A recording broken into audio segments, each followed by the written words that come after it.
is suing his family friend, Brandon Foreman, for the cost of 4 pigs, a hog waterer, and lost wages. Court come to order. All rise. Have a seat, please. Hello, Judge. Case 2181, Moore versus Foreman. Thank you. You're welcome.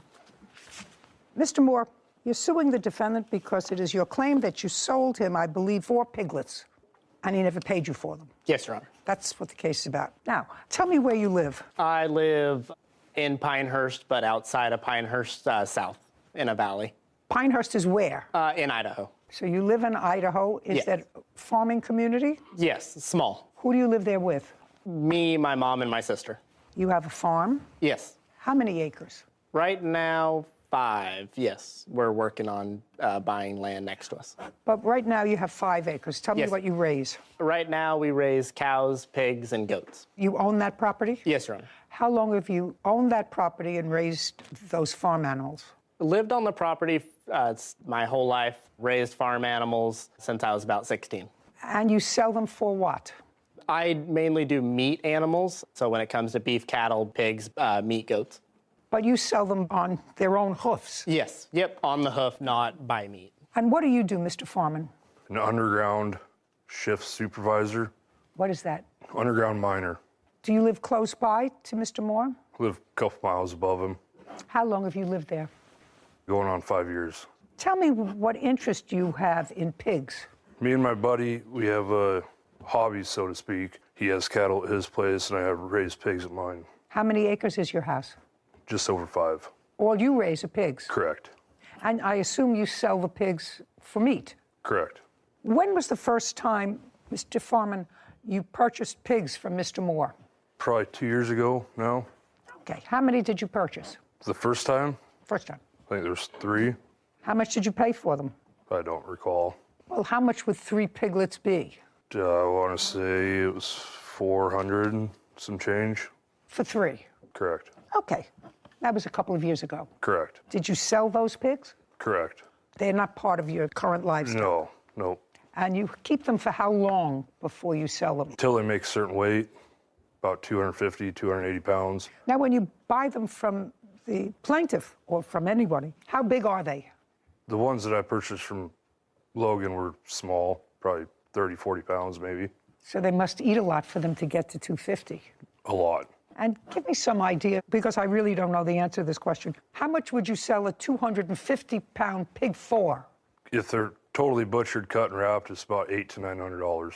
If I'm doing the cutting and wrapping, And if you're not? then I sell it for hanging weight. So whatever the animal weighs after it's butchered out, then we set a price for that. Usually $3.50 to $4 a pound. You pay about $125 for them. You feed them for a year, Not quite a year, but close. okay? Well, not quite a year.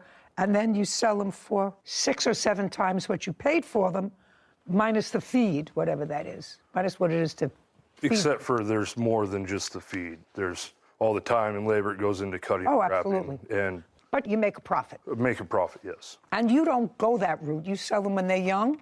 Correct. That's your business, to That sell is. them when they're young. Yes. Okay. So the first time Mr. Foreman bought from you, evidently things went well. Tell me about this most recent sale where there is an issue. Yes, so Brandon contacted me that I had 4 pigs available. Did you advertise that you had them available? I did not. I have a family member that works at a gas station that he goes to. She mentioned to him that I have pigs for Is sale. that how you found out? That is correct. Okay, go. That I had pigs for sale. And then he got my number from her. He contacted me, said that he is interested in my pigs. We set up a time for him to come meet and look at the pigs. What date? It was July 28th, 2022. Okay. And then he came and looked at the pigs then, and he liked them. How old were they? They were 2.5 months, which would be right around 40 to 45 pounds. And you had 4 of them. 4, correct. Is that how many there were in the litter or however? No, those were just the ones I had left. There were 9 in that litter. So you had already sold 5? Yes. And 4 left? Yes. Is that the time you usually buy them, Mr. Foreman, when they're 2.5 months old? No, How old are they when you usually buy them? it depends. Depends on what? Price, money, Okay. where they're at. Well, so give me a range. What? So these ones were relatively close. I didn't have to travel far. At the time, they seemed like a pretty decent price deal. And what did he sell them to you for? You want to take the pigs. You didn't have any money at the moment. And what was the deal that you came up with? That I would pay him for them when I was able to. Nah, that I don't believe. That I don't believe. is the truth. Then he's foolish, because when are you able to?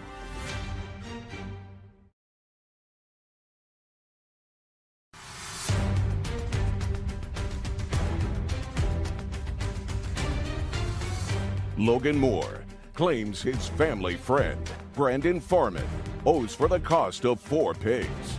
Brandon says Logan sold him pigs that were sick. Okay. What did he sell them to you for? I believe for the 4 pigs in the water, it was $7.20. 25, 4 pigs, and there was a water little machine that you also... No, it was just a plastic tote with nipples on it for the pigs to drink water out of. Okay. There was no machine, no nothing to it. So for $725, you got the 4 pigs and this machine. It's whatever. not a barrel. Whatever, a waterer, a hog waterer. Correct. Right. Anybody have a picture of that to show me? I do not know. I'll have to use my Judge, imagination based upon Mr. Farman's... Oh, you have a picture of I it, sir? may. Your Honor. What? It was $740, $160 each for the pigs, and then $100 for the water. Judge, I do not. I do not have a picture of the water. Okay. The water was like a 275-gallon tank with 4 nipples on the outside of it at the bottom that you can fill with water. Pigs drink out of the nipples easier than they do like a dish. Whatever. I get the picture. Okay. Now, let's say I take your number, Mr. Farman, $725. You purchased the pigs on July 28th, 2022. Is that right? Correct. Did you pay him for them? At the time that I went and looked at the pigs, I told him up front, and plain as day, I do not have the money to pay you right now, right off the bat. I don't have the money. But I was under the understanding from his relative that works at the gas station that he doesn't have the time. No. You can't tell me what the relative at the gas station told you. You went to see the pigs. I went to see the pigs. You went to see the pigs, Mr. Farman, and you told me a moment ago, I said, how much were the pigs? And she's going to read back exactly what you said. You asked him, did you pay for them? And he said, at the time I went and looked at the pigs, I told him up front, plain as day, I do not have the money to pay you right now. Before that, there was something about $725. Okay. How much were they? And he said the whole thing. The 4 pigs and a watering was $725. $720 for the pigs and the water machine. $720. $720. Oh, that's what you said. You said they were $720. That was the discussion when you went and looked at Correct. the pigs. Okay, and you said, I don't have money right now. Correct. And? So then we came up with a deal that Look at me, don't look down. So you came up with a deal. You wanted to take the pigs and the watering thing. You wanted to take the pigs. You didn't have any money at the moment. And what was the deal that you came up with? I would pay him for them when I was able to. Nah. That I don't believe. That I don't believe. is the truth. Then he's foolish, because when are you able to? When I was able to. What does that mean? That means you determine whether or not, when, and if you're going to pay for these things that you took? It depended on when I was able to have the money available. That was in July. Correct. You work in a mine. Correct. You work for a company. Correct. How long do you work for them? 3 years You get paid annually or by the hour? annually. And what's your pay annually? 90,000, give or take. Give or take a what? I get bonuses. Okay. You're going to get, in the month of January, a 1099. How much did you earn last year with bonuses? I don't know. I haven't received my bonus yet. Oh, you haven't received it yet. Okay, so it's $90,000 base pay. Who else do you support? My wife and 5 children. What does your wife do? Stay-at-home mom. When was the last time you sold any pigs? That's been a while. How long? Month and year? It's been probably 6 months, 6, 7 months. Okay. How many did you sell? At the time, the last 6 or 7 in the last 6 months. How many did you sell? 1 or 2. Well, I want you to think carefully. If you're on a salary and you have a wife and 5 children, that it's important if you make between $800 and $900 for each pig that you have. I want to know if it's 1 or 2. It was 2. And let's say I'm not going to take the higher figure, I'll take the lower figure. That's $1,600. You said between $800 and $900 each. That's $1,600 plus your income from your job. Unfortunately, that $800 to $900 that I get for a pig, that doesn't all go to me. I split that equally with the person that I cut with, the one that raises the cattle that I spoke about. I don't understand, sir. I have I the thought shop. you- I have the space, the shop, the meat cooler, the room at my house to hang and cut animals. He comes up and he helps. We split it equally, right down the middle. So the So that $800 you or split, $900, just a second. I don't get So that. just a second. He raises cattle, Correct. and you split his cattle with him, and you have pigs, and he splits the pigs with you. No. I let him use the shop and my meat cooler. The cattle's his deal, but he comes up and helps me cut and wrap the pigs. Oh, then he doesn't get half. That's baloney. That's baloney. If you raise them, you feed them, you if paid he's- for them. If he wraps them, you're not giving him half. In any event, it's not- In any event, you have a job. You have a $90,000 plus job. You made a commitment of $720 to the plaintiff to pay for his pigs, and you paid nothing. The pigs died. Just a second. I read that here. Tell me when the pigs died. Tell me the month and day the pigs died, that you communicated with him. This pig died, that pig died, this pig died. I didn't communicate with him about when the pig died or when Did the you pig... communicate with him at all? I'm sorry, when he asked you for the money. Yes, I'm sorry. I was. Okay, when he said, "Where's my money?" That was in what month? I know when July 28th is when you picked them up. In what month did he communicate and say to you, "I want my pigs," or "I want the money"? Tell me. August. August what? One was August 16th, one was August 17th. Okay, so he communicated with you the 16th and the 17th of August. So by this time, you've had the pigs at your place for about 2.5 weeks, from the 28th to the 16th or the 17th of July. And the first one had already died in that. Just a second. During that time, now, when did the first pig die? A week and 3 days after I got it home. Did you tell him? No. Oh, then you're going to pay for all of them, sir. What? You're going to pay for all of them. That's no. Oh, yes. Just show me that you said to him, one got sick, it died. I'm afraid for the others, so I just as soon give them back to you and cancel this whole deal. Show me. I offered multiple Show times me. to take the pigs back to Show him and me. the water. Just show me.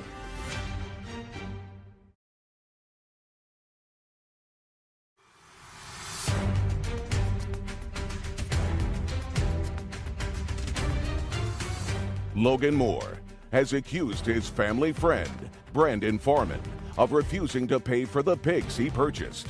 Brandon claims Logan sold him sick pigs and only one survived. Go ahead. So if you went to the grocery store and you bought a bag of apples and the apples are rotten in the middle, but the outside looked fine, you would still pay for those and just be content I'm with going them? to give you the different example, sir, not apples. I'm going to give you an example with puppies, which I have here all the time. Your pigs were not sold to you with any health guarantee. Let's start there. Dogs, cats, animals, pet animals are usually sold through a breeder or somebody that you buy from. You have a contract that says, take the dog or the cat to the vet within the next 3 days or the next 24 hours or 48 hours. Any health deficiency in the cat or dog, we will either refund your money or give you a new cat or a new dog at the discretion of either the buyer or the seller. That's what happens. Now, you had the animals at your place for 2 weeks, and I assume you have other animals. Just assume you have other animals. I had other pigs at the time. Just assume you have other animals, and I also assume that you have no vet report. I do. I'd like to see it.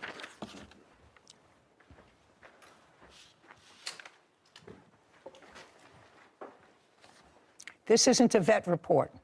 It's the bill. I don't care about a bill. I want a report. I don't have a report. I have the bill. Then, sir, you're going to pay him his $720. You're going to pay him his $720. I don't care what the bill was. How does he know? How do I know what the pig picked up, the one that died, at your place over the course of a week and a half? What you said to me was you took the pigs and said, I'll pay him when I can.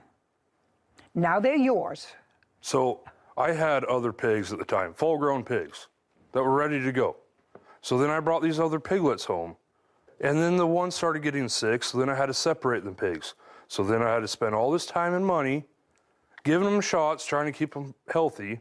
And then I had to build a whole separate pen to contain them because I don't want to get the full-grown pigs getting whatever disease or whatever they had. Did you ever call the plaintiff when the first pig got sick and said, listen, this pig is sick, and I'm not sure about the other piglets that are here, and that's in the first 2 weeks. I'd like to return them to you.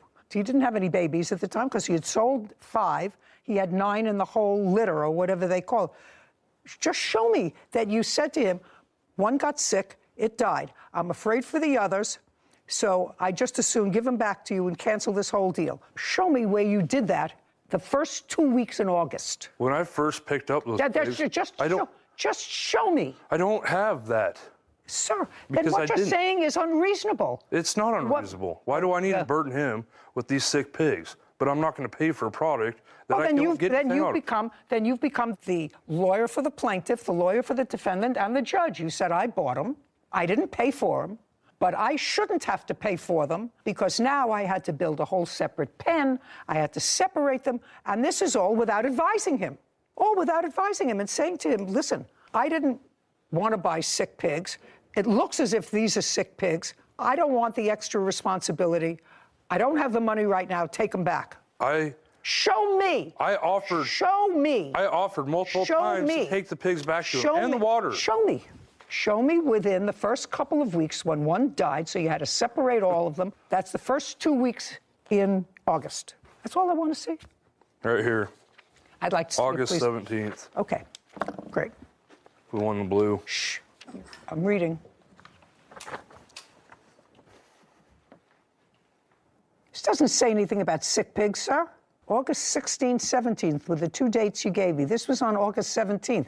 He says, do you have the money to me tomorrow, or I'm getting law enforcement involved? You don't say one of the pigs is sick. One of the pigs died. I'll bring them all back. You say, I'm working on getting you the money.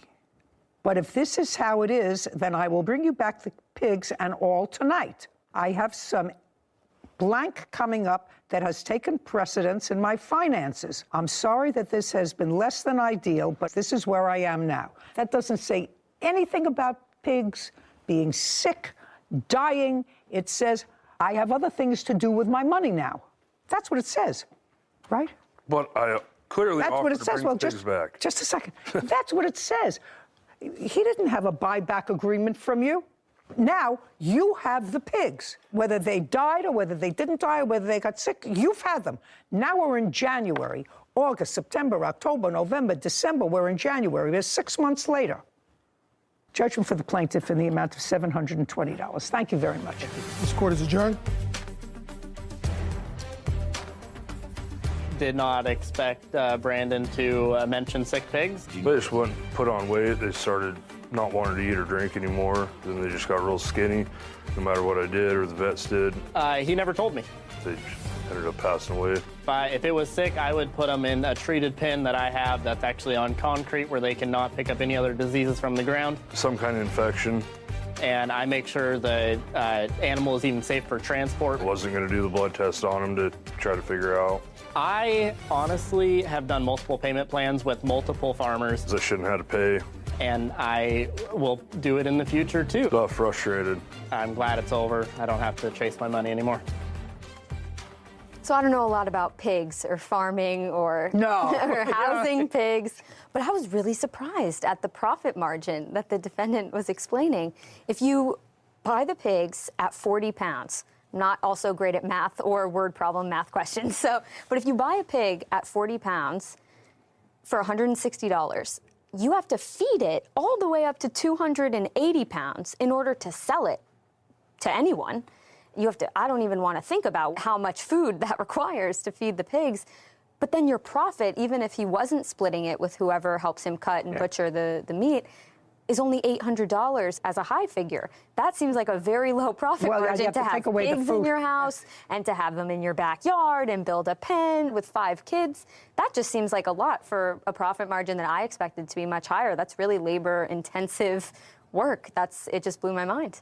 Yeah, different part of the world. Different kid. part of the world. So if you don't like that part of the world, then you go to law school. I guess. Or you become a podiatrist. Or you visit. Or you visit.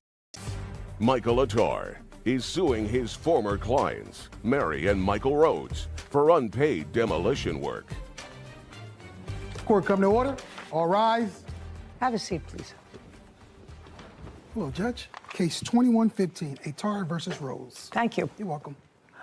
Mr. Attar, you were hired to do some, according to you, demolition work and other work at a property owned by Mr. and Mrs. Rhodes. You gave them an estimate for that work. I think the estimate was $11,500. Is that correct? Correct. And it was outlined what work you were supposed to do. You started that work, and according to you, at some point there was disagreement with either or both of the Rhodeses, and they stopped payment on a check that they gave you. Correct. And the check that they gave you was for $4,200. And then you stopped work for them. Yes, ma'am, we're And finished. so you're suing them for the canceled check and for other unpaid work that you did that you didn't get paid for. Correct. Mr. and Mrs. Rhodes say that they were not satisfied with the quality of your work. It cost them $9,000 to both replace things that were stolen from their property by either you or members of your team, something which I don't think that you question that somebody from your team, not you, somebody from your team may have taken metal property of theirs that they didn't own. So let's go back. Mr. and Mrs. Rhodes, is this a new property to you, or is this a property that you owned for a while? It's a new property to us. That's what I thought. Yeah. So is it a private house? Yes, and we were remodeling it. Okay, when did you purchase it? We purchased in January of 2021. Is it a single-family residence? How much did you pay for it? $769,000. Describe the property to me. It's in northern Altaloma or Rancho Cucamonga. It's an acre property, has 2 levels on it, and a single-family ranch-style home on it right now. And what we asked him to do was demolition the lower half. Do you have a photograph? I do. I'd like to look at a photograph of what you wanted him to do.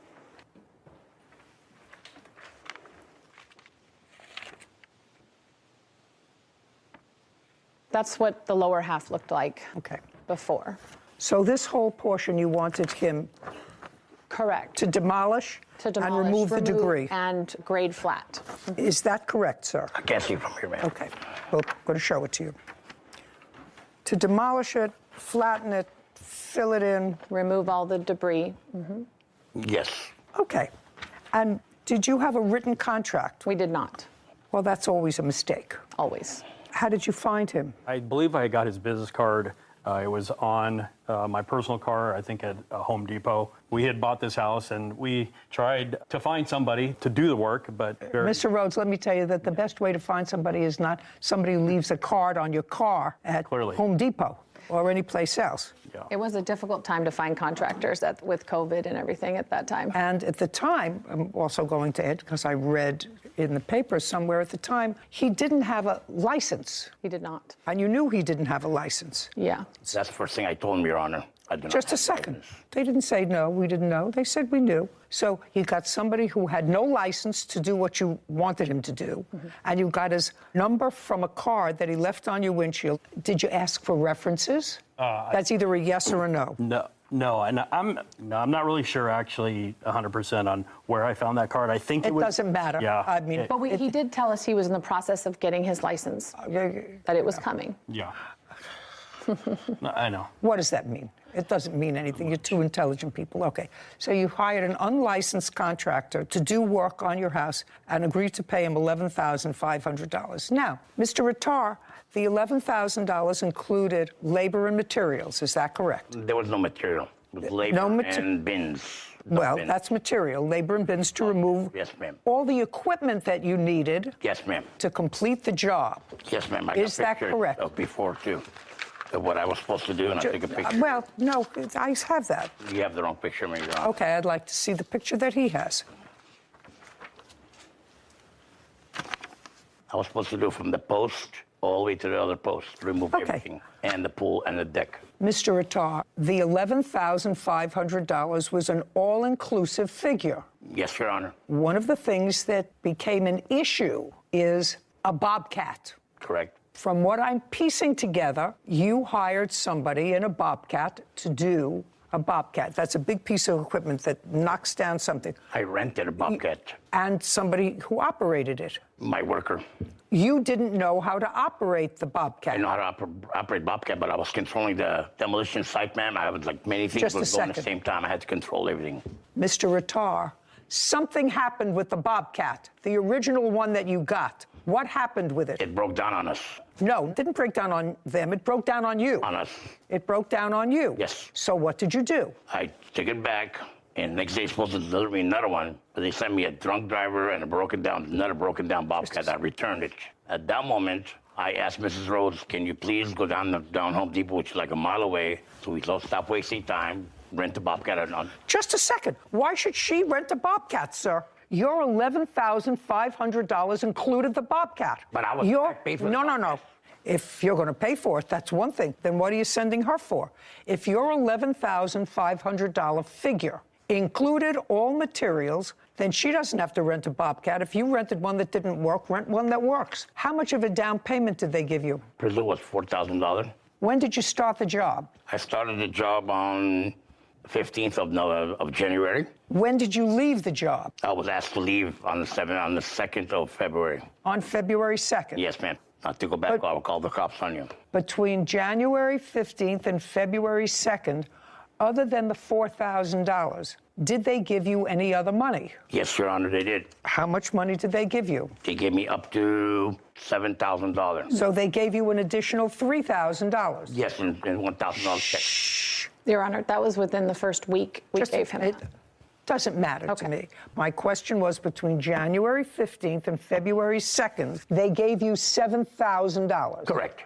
Explain the other $4,200, which is the check that they stopped payment on. Okay. I'll happily explain to you. The Bobcat she rented for me on her behalf, it cost $329 to rent per day. And I rented for one day only, but they charged me $800. No, that's not correct. Just a second. I didn't ask you anything. Okay. Do you have a photograph of what the property looked like when you left? Yes, ma'am. The last picture I took before I was kicked out of the property. You're talking, I'm not listening to you.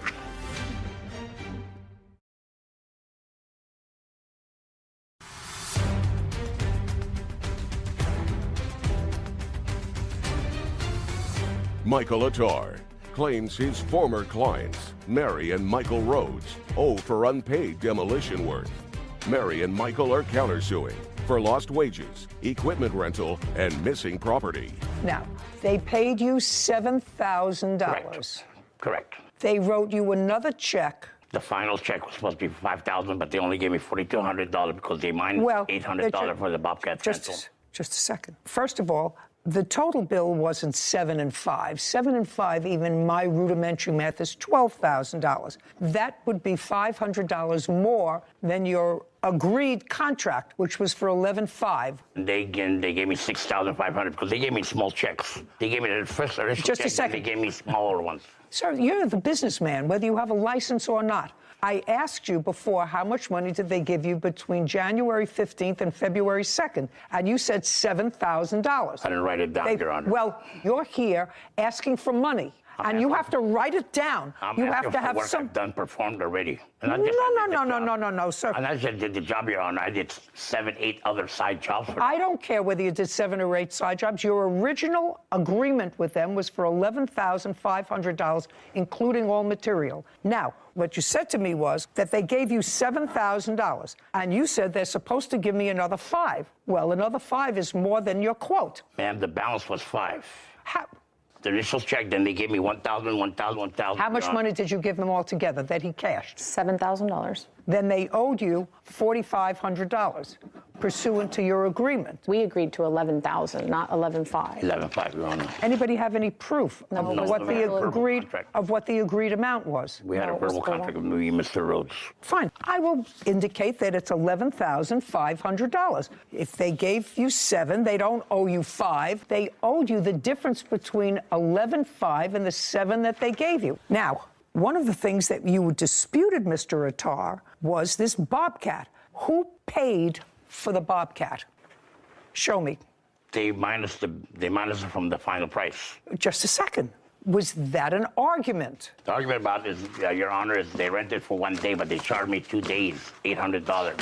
There's no Bobcat rental for $800 for 2 days. I got. Do you have the bill for the Bobcat? I do, yes. And it was for 2 days. Go over a certain time. Because it was returned late, so they charged a second day. But in his text messages, he did request it for 2 days. Is that the total price? Yes, and I did not subtract it Just a from second. his payment. Total contract was $652.74? Yes. Do you have a photograph of what the property looked like when you left? Yes, ma'am. The last picture I took before I was kicked out of the property. You're talking, I'm not listening to you. Just show me a picture. Yes, ma'am.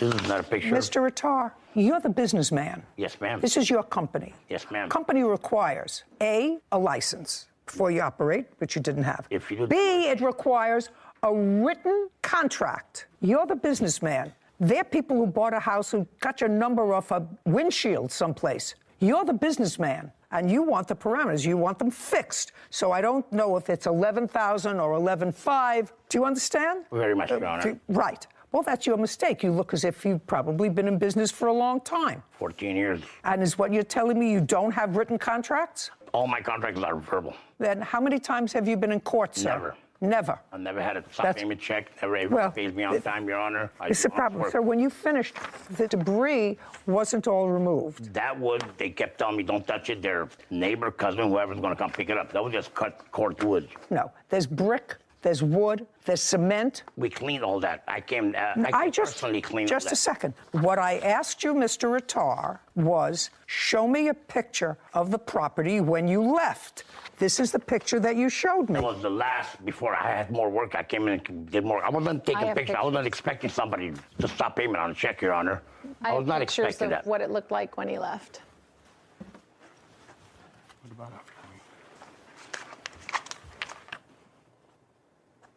Well, what are you showing me here? This brick that's here? They piled it there and then left it there. Well, that's That's probably a what they good. wanted No, it was to put on the supposed to side, Your Honor. It was supposed to be removed.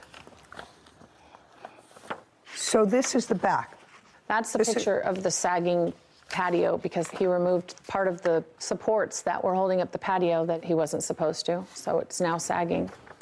Now, this is the picture that you gave me Yes. when you told me That's this is what you standing- wanted, leveled, cleared, and made flat. Right. Now, I want to see your picture of what this looked like when he left. You have it. It's in some of those photos. Flats leveled. You're talking about this? Yeah. That's part of it. The close-ups, that's part of it. Well, it looks like most of the stuff is done. It looked like a lot of cleanup left. No, ma'am. We've done all the cleanup. Well, I haven't was seen also- that, so then what you're supposed to do is take a They were photograph. taking it pictures was while I also was still- buried underneath. These are the photos of when we did it ourselves and really leveled it out. And as we were doing that, we found so much buried underneath that should have been removed, but his Bobcat person buried it all. Your Honor. Being buried. All the debris, all the concrete brick. Okay, And let me see the bill Honor. from the. no, we did it ourselves. We rented equipment and did it ourselves on his vacation. Oh, nice. Yeah. Okay. $4,500 is so far what's owed on this contract. Now, your counterclaim is money owed for lost work, equipment rentals, labor and missing damages to property. What money owed for lost work? During the second week that he was working, he called and said that his crew had left. This was the second day of use of, fired him. supposed to be use of the Bobcat that I rented. Fired him, Your Okay, Honor. if you day. interrupt me again, I'm just dismissing your case. Do you understand? Thank you, Your Honor. Understand? Yes, ma'am. Very good. So the just second- explain lost work. Who's lost work? His. Oh, forget it. Well, he called and said his crew left. Forget that He it. can't finish the job. You weren't living there. Not yet, no. You weren't living there. Okay. He wants to go, go. I'm not interested in his lost wages for taking care of his house. So far, you owe the man the balance on his contract, unless you had somebody else do it, which is absolutely fine. And I would look at that removal of debris, what it costs you, and you're absolutely entitled to that, deducted from what you owe him, which is $4,500. But he didn't finish the job. Just a second. You tell me, how am I supposed to gauge how much of the job he didn't finish? Did he not complete $2,500 worth, $3,500 worth, $1,500 worth? I think the $7,000 we paid him was overpaid. He didn't have to end up removing an entire pool. He only had to remove... That's your problem.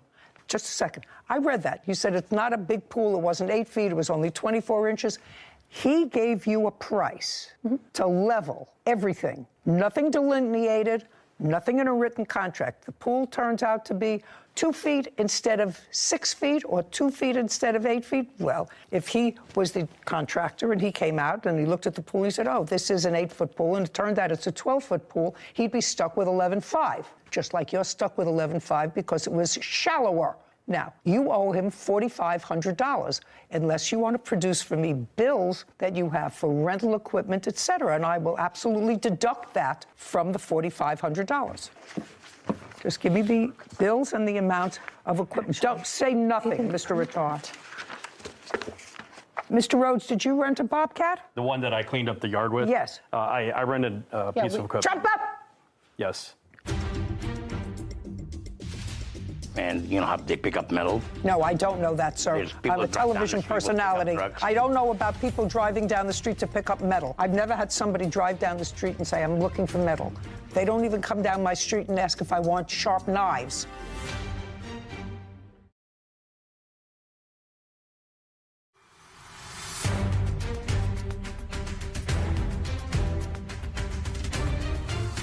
Michael Attar has accused his former clients, Mary and Michael Rhodes, of refusing to pay for demolition work.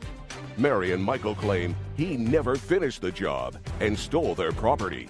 Now, what did you rent? A skip loader. That's different from a Bobcat. Yes, that's correct. Smaller? I would say bigger. Bigger. And do you remember how much it cost you? Did you rent it from Home Depot? No. It's from a local rental yard. I think it was All the equipment we in rented Ontario. was $1,300. Yeah. Find it. Yeah. Find the bill. They didn't print it, so now I gotta... How many days did you have it, Mr. Rhodes? 4. I'm dismissing your counterclaim, Mrs. Rhodes. Do you want to know why? Because I asked him a specific question, and you answered. Do you understand? Do you understand? That part of your counterclaim, because you don't have it, you can't find it. So far, you owe him $4,500.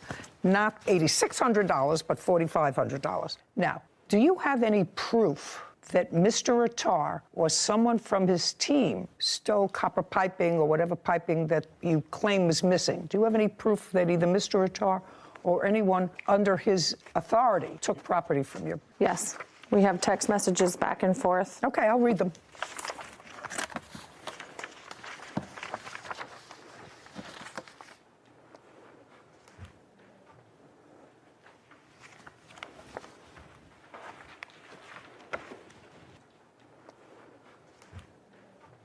Okay, so what you're referring to with regard to the stolen property is you send a picture and there's a little piece of pipe there, one piece of pipe, and you say, Mike, did you or your guys happen to grind off 2 metal poles and concrete blocks? The kids use those for volleyball nets. And he says, oh my God, no, sir, but I'm guessing the person whom I gave my metal to, no problem, Michael, please give, and I don't see the rest of this message. Yes, so that was the beginning of things we noticed that were missing. Oh, I don't care. And then, This is what you're talking about? Yes, he's saying he let a metal person onto our yard, Okay. and they went and took everything that was metal. Okay.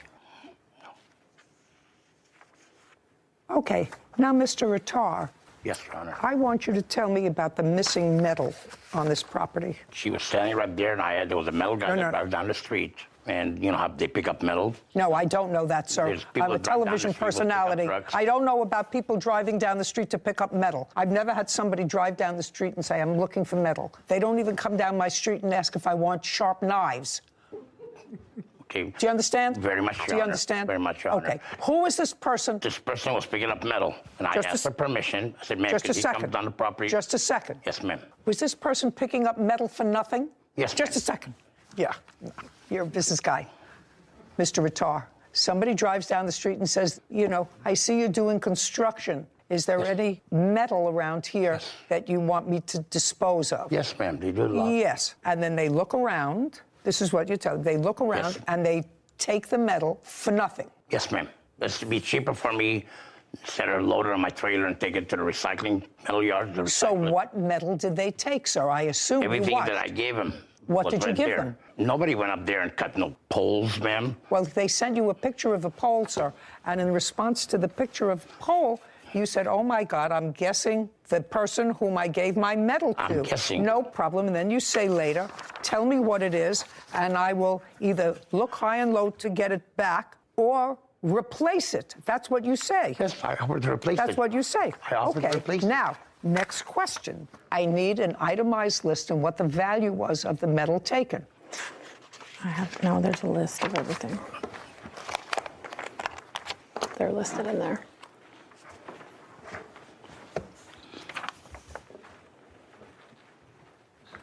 What is this? Those are all the damages, but the metal is listed in there separately of the items that are missing. No, it isn't. This is a whole bunch of other things that you prepared for but this case. It's in there underneath. There's the horse feeder. Part of the corral was cut off. This is something that you wrote yourself. Yes, you This said isn't an itemized this isn't list. If they took 6 feet of pipe, get me a bill from Home Depot for the replacement of that pipe. Oh, I have. All the bills for the replacement of metal, not what you prepared for this litigation. I'm sorry, I misunderstood. Itemized list.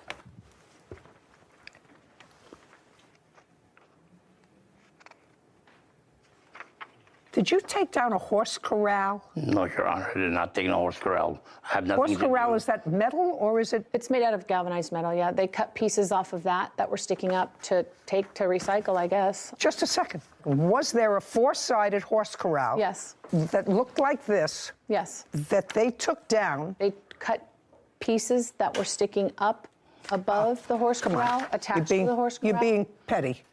You're being petty. $306, Ram's price, galvanized wall-mounted horse feeder. Did you take a horse feeder? No, Your Honor, I got no. Yo, Mr. Ratoff, $4,500. Judgment for the plaintiff. Counterclaims dismissed. We're finished. This court is adjourned. Well, his equipment broke, and he wanted us to rent the equipment for him. Equipment died because things break down. And then the next day, he calls and says he can't finish it. At that moment, I didn't have a credit card to my name. And that's the honest truth. So we pretty much figured that was job abandonment at that point. I'm going to have a written contract in the future. Don't hire Always him. hire a professional. I could not believe that your first question to him when he said that he'd been working as a contractor for 14 years was, and you've been working all 14 of those years unlicensed? Oh, yeah. I was waiting for the Yeah. question. I was Yeah. waiting at the edge of my seat, Different and it minds. never came. Different minds. Yeah. Should have slipped me a note. I should have. You should have slipped me a note. No, that actually didn't cross my mind, but that's a good question. Yeah, oral contracts and no license. No license, but there's no question. He did the work. Yeah, no, I He agree. did the work, and they were really dickering over who was going to absorb the cost of this second Bobcat that they had to get, which was really ridiculous. If they had had another contractor who came and completed the job, You would have awarded that. I would have deducted it from the $4,500 that they owed him. But absent that, the fact that he rented some sort of piece of equipment and came and cleaned up Yeah. the property was not important to me, and the rest of their case was nonsense. Next time, they won't employ somebody for $11,000 Big from a job. card from your windshield, At Home Depot. from Anywhere. wherever, and not say, okay, listen, maybe I give him a shot. Give me 3 of your last references Yeah. to call. It's a good lesson to people out there, I don't doing work. understand that. Frank Automitis is suing his wife's boyfriend, Willie Albrecht, for filing a false police report and harassment. Court come to order. All rise. Have a seat, please. Case number 2068, Automatis versus Albrecht. Thank you. You're welcome. Mr. Albrecht, I'm going to start with you, sir. Yes, ma'am. You are the current live-in boyfriend of the plaintiff's ex-wife? Soon to be. Of the plaintiff's wife. Correct. Mr. Adamus's complaint is that as a result of you making a call to the police, he was defamed when you said that he was trespassing. It was a false call to the police, and he wants to be compensated to the tune of $2,500. That's what the case is about. So in order to make this whole thing in context that I understand, how long have you been living with Mrs. Adamus? Since June of 21. How long do you know her? Since January of 21. Have you ever been married? Yes, I have. When and for how long? Previously to April of this year, I was married for 15 years. So you were married when you moved in with Mrs. Adamas? Yeah. Legally? Legally. Did you own your own home? I did. With your then wife? Correct. Did she stay in the house? She did. Does she have a boyfriend? Yes, she does. Do you like him? No, I do not. Does he live in the house? Not at this time. Did he ever? Yes, he did. And you didn't like it? No, I did not. So I want you to understand that there is maybe a reason why the plaintiff resents you living in a house that he owns with his still wife and you're living there. Do you understand? I do. Because you sort of have the same situation. You're kindred spirits. Actually, you're kindred spirits. Except my 15-year-old son also lives with this young man. So who cares? Oh. Well, that's all right. But you understand why he might be annoyed. I do, but... Okay. So now, understanding all that, I want you to tell me, because I'm not totally sympathetic with you, sir, because if you and your wife are divorcing, you're entitled to move on with your life, and so is she entitled to move on with your life. Where do you live? You live in an apartment? I live in a condominium. Okay. How long have you lived in the condo? I've lived when we separated March of 2021. And who do you live with? I currently live with my... No. Who do you live with is the question. My older son. And how old is he? 19. And how many bedrooms are in the condo? 2. And what about you? Have a girlfriend? Yes, I do. Ever stay over? My house? No. Do you ever stay at her house? No. Does she live with her children? Yes. And is she divorced? Yes. And she stayed in the house? Yes. You see how all these things go? It's just, as the world turns, it's just what happens. Been there. Understand it all. Can either make it hard or difficult. Who pays the mortgage on the house? Paid off. Okay. So you have one teenage child, your wife has the other. Yes. And how close is the judgment to divorce to being finalized? Not close. Not close. Is that for financial reasons or custody reasons? Financial. Have to do with the house? Yes. Okay. How much is the house? I'm just fleshing this out. Speculating. Only because I'm a little bit of a yenta. Behind this purple robe is a little bit of a... You know, with the housing market being a CPA, you know, it's hard to say, you have to do, but I would say somewhere... Why don't you give Sarah the address of the house, and we'll tell you what this estimate is. California. While she's looking that up, tell me when you and your wife purchased it. 2006, August of 2006. And during the course of the marriage, were you employed all the time? 100%. And what about your wife? 100%. So you were both employed and both contributed to the house. Fair statement? Yes. Great. Okay. It's 4 bedrooms, 2.5 baths. The estimate is $552,000. And just for my own curiosity, what's the rub about the house? The rub Come about on, it's simple. The rub about the house is she's now went in and spent an ungodly amount of money on fixer-upper after I moved out and went into massive amount of debt. The house was fully paid off, and she's now in massive debt. She's put in fixer-upper. No, don't look at her. Okay, that's look what at me. Okay. So she's fixed up the house after you moved out. Correct. And? It's not a problem. Just a second. So what's the problem? There is no problem with the house, meaning that you know we're still debating who's actually going to end up with the house. We haven't decided. Well, you know, whoever wants to be in the house buys the other one out. Exactly. For $260,000. Correct. Okay? It would seem to me that would be easy. I think so. Okay. Now that I've satisfied the yenta in me, I'm getting back to the case. All right. You called the police. This incident, according to what I read, Mr. Adamas, happened on November 5th? Correct. You went to the house to pick up your son? Correct. Okay. Was that a meeting that had been arranged before? I have visitation every 2 weeks. Every 2 weeks when? Every other weekend. Well, so was this a weekend? Yes, that was one where I was going to go pick him up. Okay. Had you spoken to him? Yes. And so he was expecting you to come at a certain time. Absolutely. What time? Approximately there, we'd arranged about 7:15, that 7:15, 7:30 that night. Okay, and you had visitation fixed by the court, and you had been enjoying that with your son for a period of time? Correct. Okay, what happened when you got there at 7:15? Well, on that particular visit, my wife had taken his key to the house, and I had... No. I told you, don't look at her. Oh, okay. Sorry.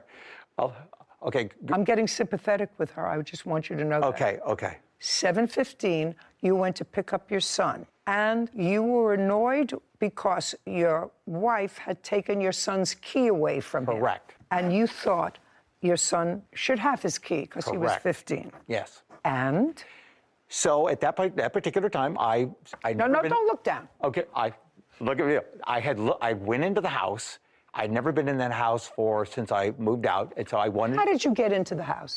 The door was open.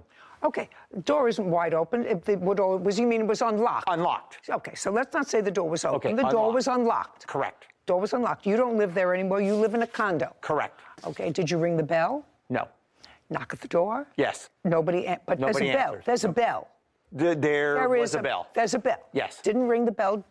Open the door. No, open the door. Yes. Your house, I own half of it. I'm going to ask my wife a question. Yes. Keep going. Walked into the house. At that particular time, she is sitting there with my son. At that particular time, I asked her to get a copy of the key, and we became into an argument. She didn't want me to have a copy of the key. And I tried to explain to her, without a copy of the key, he can't get in the house. If I drop him off at odd hours, then you don't have to be home. So then she got upset. At that point, then I never met Mr. Albrecht before this time. He comes storming down the stairs. Mr. Albrecht is then, I think Mr. Albrecht's coming to beat me up. He is storming down the stairs. I've since learned that Mr. Albrecht... Just stop. Okay. Just pay careful attention to me. So far, you're in the wrong. Okay. Let me just tell you. Okay. So far, from a legal perspective... Right. ...and a common sense perspective... Okay. ...you're in the wrong. I'll explain why in a second. So I walk into that house. We got past that. Okay. We got past that. So now you want a copy of the key, and she says no. I don't care if you want to give it to your parakeet. Okay. You're not entitled to a copy of the key. Okay. Let's start right there. Okay. And let's start with my first point is if you're going there to pick up your son for a prearranged visit, yes, you don't walk into the house. You have a 15-year-old son. A 15-year-old son has a phone. I tried to call him, yes. Oh, you tried to call him. What happened? He said he was there, he said... Be very careful what you say to me. Okay, he You was called there. your son. And I called my son, be ready to go. He said, okay, I'm ready to go. That was at about 7 o'clock. Yes, approximately. What do you mean, yes, approximately? Yeah, I was probably on my way to pick him up. And so when I come up there, I call him on the phone. Okay, he's ready to go. Yes, are you ready to go? Okay, so you walked in. Okay. You had no right to enter the house. Did not know that. Well, you had no right to enter the house. You knew that your wife changed the locks. I did not know at that time she had changed the lock because the door was open. I had not been No. Listen to me. You went there because... Mr. Adonis, you have to be a two-process thinker, sir, before you give me a lot of baloney. You knew that your old key didn't open the house. Otherwise, you would have said, your mother took away your key. I'll make you another key from my copy. True. True. Of course it's true. So, you know. And later today. I wasn't allowed to live with my dad and stepmom because they moved into a 55 and over neighborhood. When? They... If you tell the truth, you don't have to have a good memory.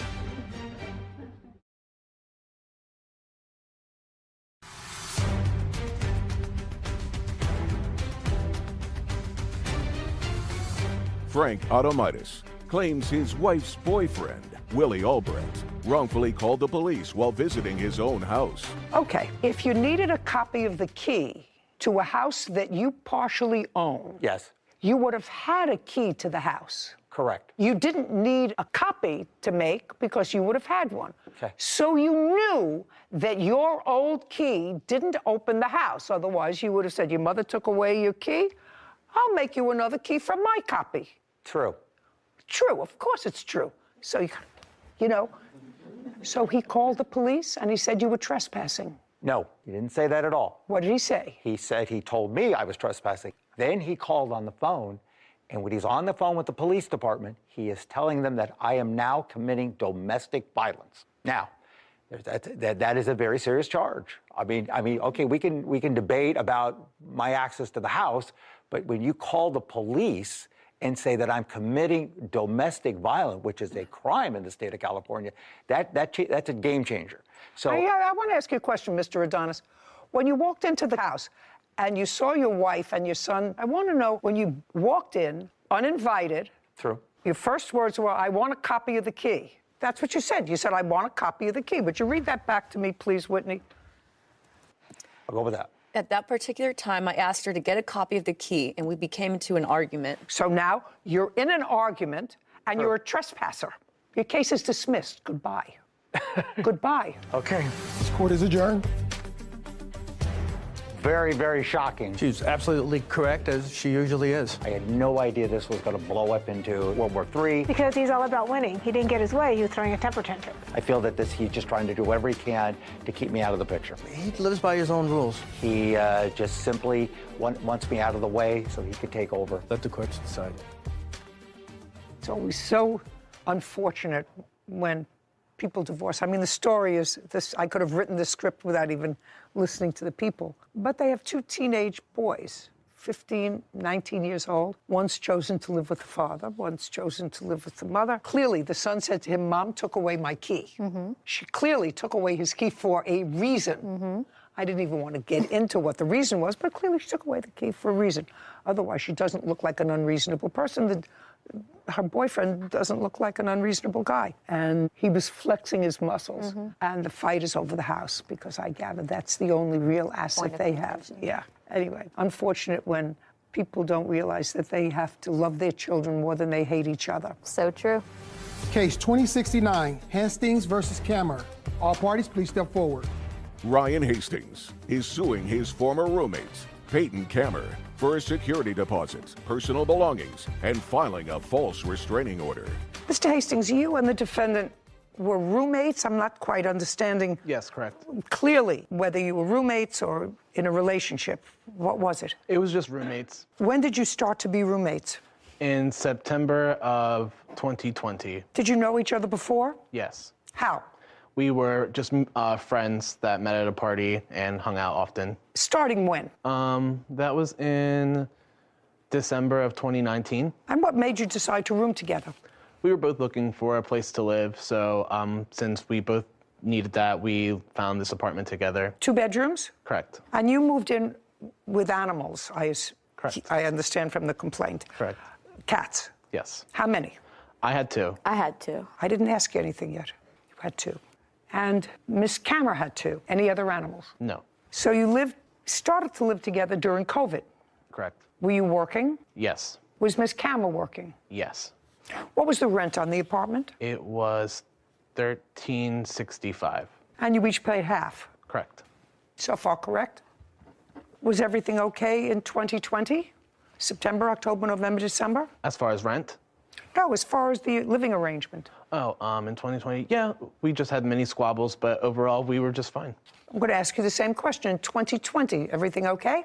No. What happened in 2020? It was emotional warfare since I moved in with him. There was arguments with everything, even simple things like cleaning the dishes, just nonstop. I was terrified of him living with him. I couldn't bring anything up without it being an argument. Okay, so prior to moving in with Mr. Hastings, where did you live? With my parents. How old are you? I'm 21. Is this the first time you had an apartment? Yes. And how far away were your parents from this apartment? Probably like 10 minutes. If you were terrified, you should have moved home. I wasn't allowed to. You weren't allowed to because? Because I wasn't allowed to live with my dad and stepmom because they moved into a 55 and over neighborhood. When? They...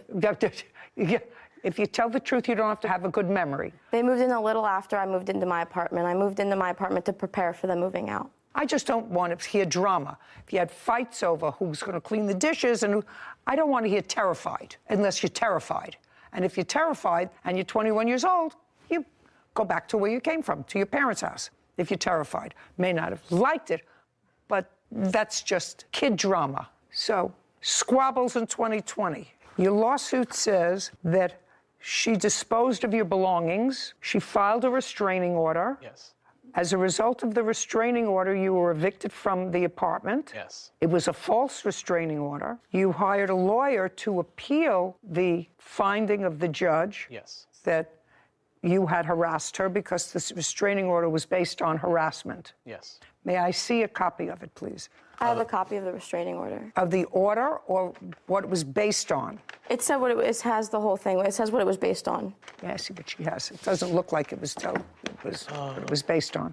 You do a write-up of what it was based on. On the front page, in a little box, it has a little description of what happened. Okay. So the judge who heard this case, and I'm assuming everything in this write-up is true. On the above date, which was the 7th of September 2021, on the above date and time, defendant and the plaintiff engaged in a verbal argument over household chores. The defendant then made comments to the plaintiff that he would go crazy on her and raised his fist. The defendant stated this multiple times and started shaking in anger, causing the plaintiff to be in fear for her life. And you had a hearing on this? Yes. You had a hearing on this. You told this to a judge? Yes. Yes. I want you to tell me what you told the judge, or did you tell the judge anything? I told the judge that I was raising my voice, but I was standing a good amount of distance away from her at the time, and that I was shaking because I wasn't being listened to, and that was it. There was no physical interaction there, only verbal interaction.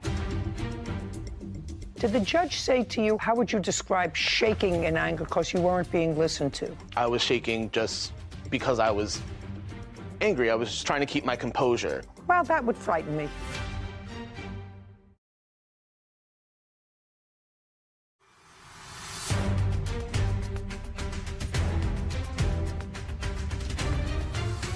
Ryan Hastings claims his former roommate, Peyton Kammer, owes for a security deposit and personal belongings. Peyton is countersuing for rent and emotional distress. Now, tell me, did the judge say to you, how would you describe shaking in anger because you weren't being listened to? Can you repeat that question? I don't know how you were shaking. You mean you... I was shaking as in I was shaking just because I was angry. I wasn't being listened to. I was trying to keep my composure. So I was just shaking. Well, that would frighten me. Actually, I don't know whether I'd put you out of your house, but that would frighten me. Mr. Hastings, where are you living now? I just moved into a new apartment. With whom? Myself. Better? Yes, and my cats. Perfect. Yourself and your cats. Great.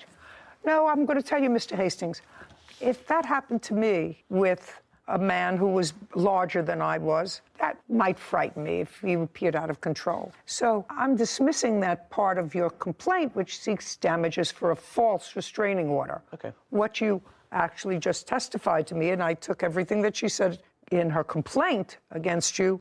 I didn't even have to ask her. I wanted to know what you told the judge. Of course. Then it was a reasonable issuing of a protective order, just to make sure that it appeared to me what you were testifying to is that she couldn't tell the difference whether you were composing yourself or whether you were out of control. Okay, so it was... May I interject and just say that the restraining order was repealed and remanded, saying that the court did not find sufficient evidence to impose the order. And whether it was or not, I don't care what... I'm not sitting as an appellate court. Okay.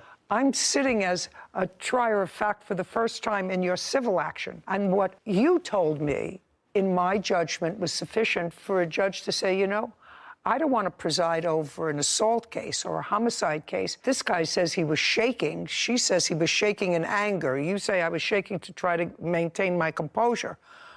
Well, I'm not going to worry about them. Let him go find someplace else to live, which is what he did. So I think that that's reasonable. Money owed for return of security deposit. Now, he was put out of the apartment. He put in security deposit. Correct. And he was put out of the apartment. How much security deposit did he put in? $682. Are you still living in the apartment? I am. Okay. When he moved out of the apartment as a result of this restraining order, was there any damage in the apartment that he caused, No. then you have to give him back his $682 because any damage that would have resulted since he moved out would be your damage, okay? That's fair enough. $682, that's your security deposit, sir. Return of belongings. Okay, so when you were told that you had to vacate the apartment, tell me what belongings you left in the apartment which you think she still has, which belong to you. I do not believe she has anything of mine left in that apartment. Well, what do you think she owes you for? I am seeking the money for those items because they were thrown away. What items? So I had a bed. Just a second. Yeah. You had a bed and there was a major flea problem in the apartment as a result of your cats. Correct. Okay, she threw away the bed. What else? Okay. There was a Nintendo Switch. Do you know what that is? Nintendo Switch? I never found that. I believe he took that the night with him. Okay, she didn't have it. She didn't throw it away. What else? I also had a hookah that was in there. What, a hookah? Yeah. Do you have his hookah? No. Go. What's next? Okay, if you have to think about it that hard. I'm sorry. Sir, we're finished. She owes you back your security deposit. Okay. That's $682. You have a counterclaim. Most of it is nonsense. Your counterclaim for emotional distress. Forget that. Only one emotionally distressed usually in this room is me. Money owed for the month's rent, for a final month's rent. What is that? He didn't pay the month of September. He was late on it. The month of September. But that would have been the $682. Was he there in September?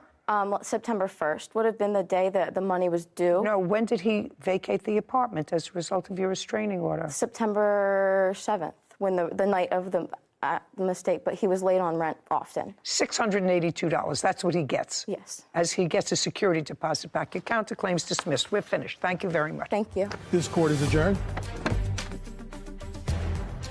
I don't really disagree with anything. Everything went perfectly the way I would have hoped it went. I'm glad I got my security deposit back, but I could have definitely been compensated for the items that I lost. I mean, he got a little money out of it, but way less than he thought he would. It's a good day. Sometimes I can get anxious, but I would not hurt anybody physically. I hope he gets some help. Me and my cats are the best trio. You know, I remember from a very early period in my life when I started college that I wasn't really good at having a roommate. I think you must have passed that on to me. I did, especially one that you don't love. You know, it's hard enough to live with somebody that you love. You know, they get irritated. You know, she said they fought over dishes and not doing the dishes. Well, you know, you've lived with us, so, you know, I have that argument all the time. But I love him. Yeah. It's very hard to deal with somebody schmutz that you don't love. Got to be careful and pick someone you really think and cross your fingers and toes. Actually, Sarah, I don't think you should pick anybody. I think that what you should do, if you can, is live in a shoebox by yourself, if that's all you can afford. You know how many roommate cases we've done just in the last couple of years? All with stress and aggravation intertwined immensely. Immensely, and that's without romance involved. I mean, this young man, who looks like a perfectly reasonable young man and very honest, said he told the judge that he was shaking. I said, well, describe. And Heather Palin are suing Heather's ex-husband, Scott Manis, for impound fees, harassment, and defamation. Court come to order. All rise. Have a seat, please. Case 2142, Brown, Palin versus Mannings. Thank you. You're welcome. Miss Palin, this is your former husband. That is correct, Your Honor. How long were you married? 18 years. And this is your daughter. Correct. Is this your only child? With Mr. Manis, it is. Yes. Yes. You have other children? One other, yes. How old? 32. When did you and Mr. Manis separate? I moved out of the family home in March of 2018. And this is your boyfriend? Correct. I'm going to, in broad strokes, at least try to reconcile both the complaint and the answer in this case. I assume there was a time when your daughter, whose first name is? Trisha. Trisha was living with you after the separation. We had a mutual divorce decree of 50-50. And was that honored? Until September 4th of 2020, Mr. Manis had brought Trisha back to my home. And while we were out of the home, he had her pack her belongings. No, okay. Let's stop there. Trisha, how old are you? I'm 19, Your Honor. Okay. And right subsequent to the separation and the divorce, until September of 2020, you shared custody. Correct. Yes, ma'am. And then Tricia decided she would prefer to live with her father. Correct. For whatever reason. I don't have to go into it, because this doesn't really have to do with who she chose to live with or where she was living. It has to do with a car. Okay. So while she was living with Mr. Manis purchased a car. Yes, ma'am. For her use. Correct. In what month did you purchase a car for her use? Month and year? Oh, boy. I believe that was probably February of 2019, I believe. 18 or 19. Well, let's figure it out. It was about 6 months prior to the case with her. So September 4th, we had the car. It would have been probably June or July of the same year. So you bought her a car a couple of months before she decided to come and live with you? Correct. Okay, I got it. She had just obtained her driver's license. That's okay. I'm just trying to get a timetable. Right before she decided to come to live with you and not have 50-50 custody anymore, you purchased a car for her. Correct. And she drove that car in June or July, August? Correct. At your house? At both houses. She was allowed to go to take the car Yes, ma'am. to their house? Correct. When she saw her mother? Yes. And then bring it back? Correct. There was a time when you took the car away from her. When was that? Probably mid-August. Mid-August of 2020? Correct. Well, the threat was to take the car away because her grades were slipping. I didn't actually take the car away. When did you take it away? I actually never did take it away. Her mother and her mother's boyfriend decided to purchase her another car to eliminate my threat of taking away the car. Well, I don't know if that's because, but they decided to Correct. purchase another car. And what did you do with the car that you had gotten for your daughter? I sold that. When did you sell it? Probably a month or so after she got the other car. And the threat was made to your daughter because you were concerned about how she was doing in school or how she was doing socially. What were the reasons? Well, her grades were slipping. Okay. So I wanted her to concentrate more on her grades rather than... Grades were slipping? Correct, at school. Did she give you any reason for that? She was under a lot of pressure with the divorce. So you purchased a car, Mr. Brown and Ms. Palin, with the understanding, according to your complaint, that the car would remain in your name. There would be payments made on the car, and once the car was paid, it would transfer to Tricia. Well, one thing led to another. Things sort of went south. And according to what I've read in these papers, you got sort of annoyed. And the car that you had purchased was in the physical custody of Tricia, who was living with her father, and Mr. Manis caused the car to be towed and impounded, which caused you substantial expense to get the car out of impound. And he did that maliciously. Correct. And you want him to pay those expenses because you did, in fact, get the car out of impound, subsequently sold it.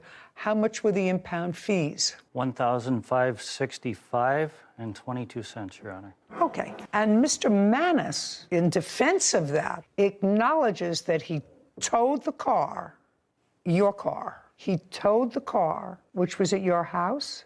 Your Honor, I had Where was the car? The car at the time was at my house. That's what I'm asking you. The car was at your house. You had it towed to impound. And you had it towed on what date, sir? The car was impounded on September 4th. Of what year? 2020, I believe. And your defense for doing that? Your Honor, he requested... Just a second. Your defense for doing that is that you were merely following Mr. Brown's instructions. And the police officers. You were following Mr. Brown's instructions. Correct. Yes, you have a police officer here. I have several police reports, Your Honor. About what? This isn't just about the car. There's several years of harassment. No, I'm dealing with the car. I understand. Right now, I'm dealing with the car. So I have the several officers that came instructed us to get the car removed from the property. Well, that may be, sir. You can have the car removed from the property and ask the police to have it deposited in front of their house. I understand. Yeah, you chose not to do that. May I show you his request to have the car towed? He offered a reward for the car to be towed. Just a second. I want you to tell me where I'm wrong so far. Let's see what we can all do to make her as unhappy as possible. So I really don't understand two people who probably, in their own way, love their child, but hate each other more than they love their child, which to me is absolutely bizarre.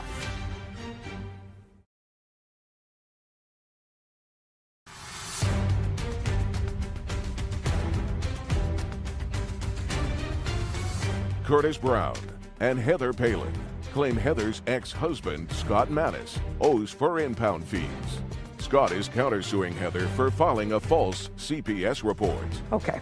You had the car towed to an impound. You did not call him or your ex-wife the day that you had the car towed to impound. It was some period of time later, if the fees for impound were $1,500. Your excuse for that is you were merely following his request. His request. That's what you wrote in your answer. Is that wrong? No, Your Honor. Okay. Well, so now we know that you didn't notify them when you had the car towed. Your Honor. Because you could have had the car towed to the local police precinct and called them and said, come pick up the car. It can't be in front of my house anymore. Your Honor. He was actually at my house that night. Just a second. I didn't ask you anything. Sorry. Go ahead. The police, when they came to our house, the car was present. They acknowledged the presence of the car. You can't tell me what the police did, sir. I have the reports, Your Honor. I'd like to see, I will see the report. What I'm asking you is, there are two things. If you wanted the car out of your custody and you wanted to quietly and stop the friction, send it back to the people who purchased it, you could have done that.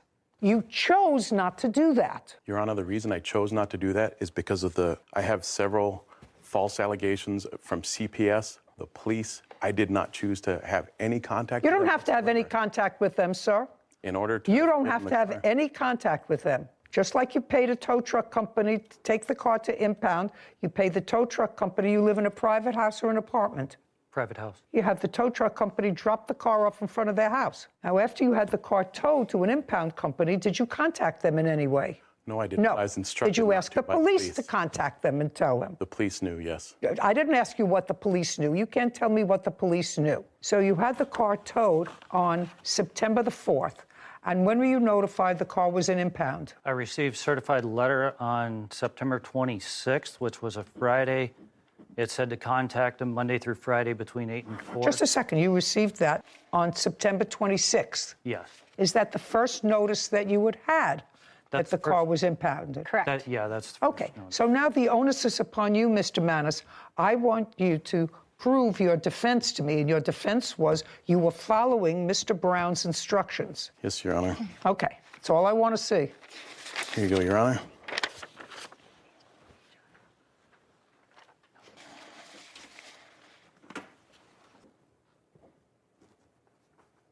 So this says $100 reward to anyone that impounds my car. Call a tow truck and tell them to contact me.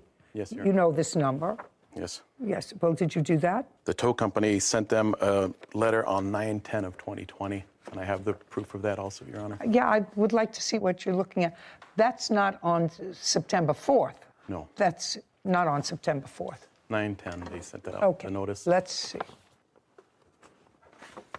Well, this says that attempts were made on 9/21, 9/26, and 10/5. That's what it looks like, attempts made. That's when they had attempted to deliver, but they did not pick it up. So they had no notice. They had notice. No, did they not had pick no it up on notice. They They didn't pick had it up. no notice. If they would have gone to their post office box, they would have had notice. If I had taller parents, I would have been 5'7". They had no notice. Okay, $1,565. That's what you owe them. It was a malicious act. Your Honor, this isn't just about the car. This is There are all. horrendous Listen to me. False This is allegations all. through CPS. If you would please. Let me. You have a counterclaim. Yes, ma'am. And your counterclaim I'm going to hear. Right now, you owe Mr. Brown $1,565 because what you did was malicious. And I don't understand something. You have one child together. I assume that you don't want to make her miserable. That when she was born, you said, oh, let's see what we can do over her lifetime to make her as unhappy as possible. Let's see what we can all do to make her as unhappy as possible. So I really don't understand two people who probably, in their own way, love their child, but hate each other more than they love their child. which to me is absolutely bizarre. So right now, because you did a malicious thing by having their car towed and not giving them a heads up that you had the car towed to a place that was going to cost them money, you owe them $1,565. Now I'm going to hear your claim that they made false charges to CPS about you. Yes, ma'am. Your Honor, can I say something? About what? The car. Before you say anything, did I say anything that was inaccurate? Did your father have the car towed? The answer is he's acknowledged that. He had the car towed and put it in a place where neither your mother or her boyfriend knew where it was, resulting in their having to pay fines to get the car out. Is there anything that I said was wrong? That is partially incorrect because I had contacted my mother in the time and asked either. Okay, that's that I'll hear. You contacted your mother. I did contact my mother previously, not only on normal messages, but also on messenger messages, including how I wanted either the title or my money back and that they could have the car before that. Once the Facebook post was... All I want you to show me is that you notified either your mother or Mr. Brown that the car was impounded when you notified them. She also did ask my best friend where it was. All I want, that's all I want. Don't tell me what you said to your best friend who's not here. All I want to do is see where you notified your mother that the car was impounded. So there is this one about money in my account, which was about the car. I don't want to see anything about the car. I only want to see where you notified your mother or Mr. Brown that the car was impounded. Okay. I don't have the text about that, but I did notify her that it was impounded. Well, I don't know that, and it seems to me you weren't talking to your mother on a regular basis because there was a lot of acrimony. If you have it, you have it. If you don't have it, you don't have it. So, Tricia, you could sit down. I'm telling you that it is inappropriate, the act of sharing a bed with a teenage female child as a father would give me cause to pause.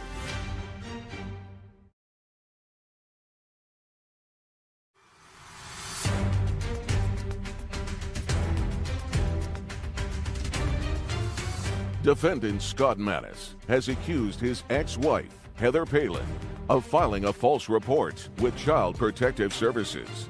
Now, it was a malicious act to have the car impounded. There's no question in my mind that if they knew it was impounded, they would have gotten it out before. $1,565. Now, you want to show me what information you have with regard to filing a false CPS report? Correct. I have the CPS reports and the police investigators report. Okay. May I see it, please?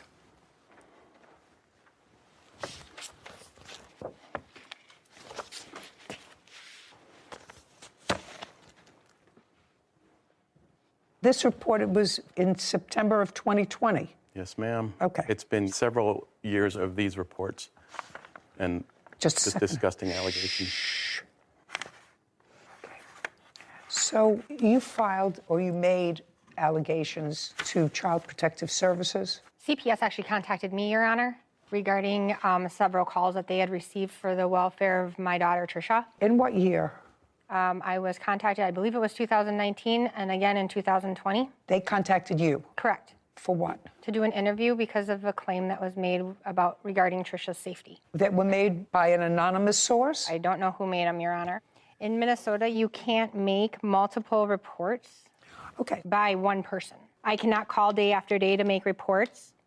I'm just asking you, did you at some point claim that you had reason to believe that your daughter was being in some way physically abused by her father? That's either a yes or a no. Yes, to a point. Yeah, okay. And part of that involved a sexual abuse. That one was not claimed by me. I did state to CPS that he does have her sleep in his bed with him. Well, I have to tell you something. Which is a little weird. I have to tell you something. That doesn't seem a little weird. It seems a lot weird that your daughter acknowledged, sir. Your Honor? Your daughter. What I'm telling you is It is inappropriate for a man to sleep in the same bed as his 15-year-old daughter. Your Honor, that's we went my to a view. concert. And if that's true, there may be a reasonable explanation for it. She said she was scared, whatever, when interviewed. That's what it says in here. But I'm telling you, as a mother and a grandmother, in my view, and I'm not a professional psychiatrist or psychologist, but it is inappropriate for a teenager to sleep in the same bed with her father. Period. Maybe some countries it's appropriate, but I...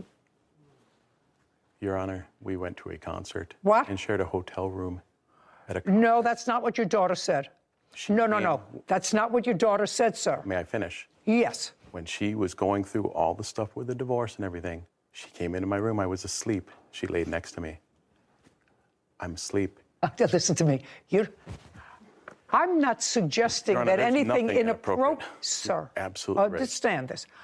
I'm not suggesting that any inappropriate actions happen between you and your daughter. I'm telling you that it is inappropriate, the act of sharing a bed with a teenage female child as a father would give me cause to pause. I would say, you know what?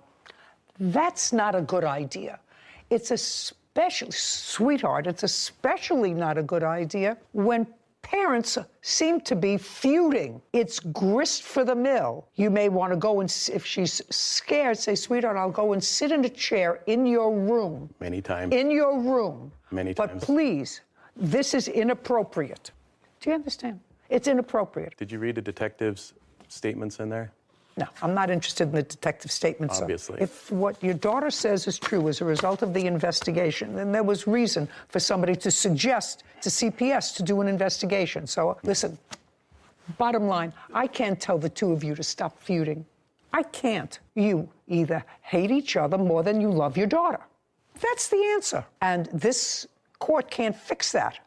All I can do is fix $1,565, which is what you owe them for impound fees. This case is over. Thank you. Yeah. This court is adjourned.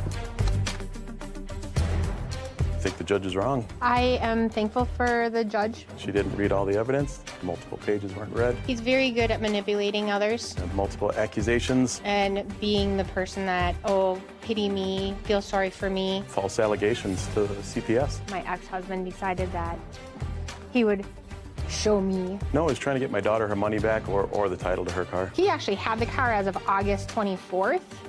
Then he brought her to the house and moved her out on September 4th. And that's when it just started going downhill. She has a lot of hatred. I believe he's very angry that I divorced him. That she falls off a bridge. And he lost the control over me that he had while we were married.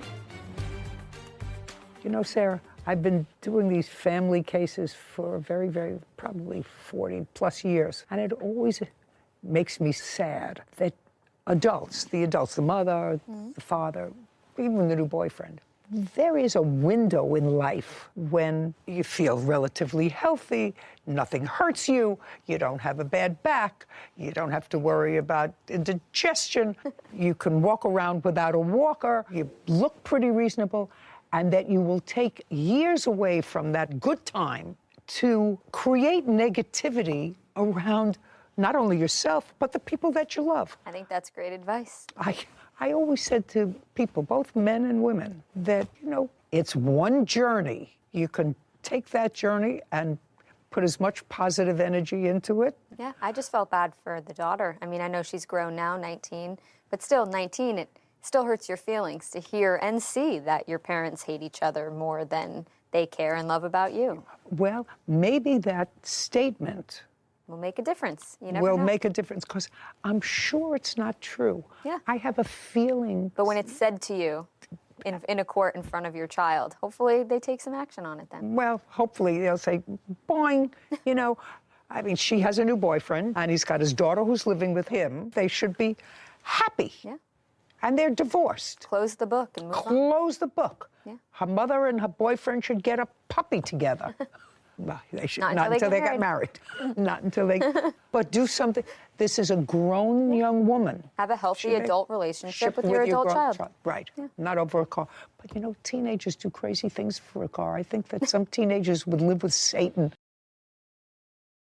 Suing his former roommate, Nigel Pine, and her boyfriend, Gallo Jume, for property damage and stolen belongings. Court come to order. All rise. Have a seat, please. Hello, Judge. Case 2121, GN versus Pine Jaum. Thank you. You're welcome. Mr. Gwillan, you rented a room in a house that you were renting or that you own? That I was renting. It's a 3-bedroom house, and you live there with whom? At the time, it was me and my sister, and then my cousin. How long have you been living in that house? I was living there previously with my sister for about 5 years, and then she moved, and then it came over to me in 2020. So you've been living there for 7 years? About 5 years, yeah.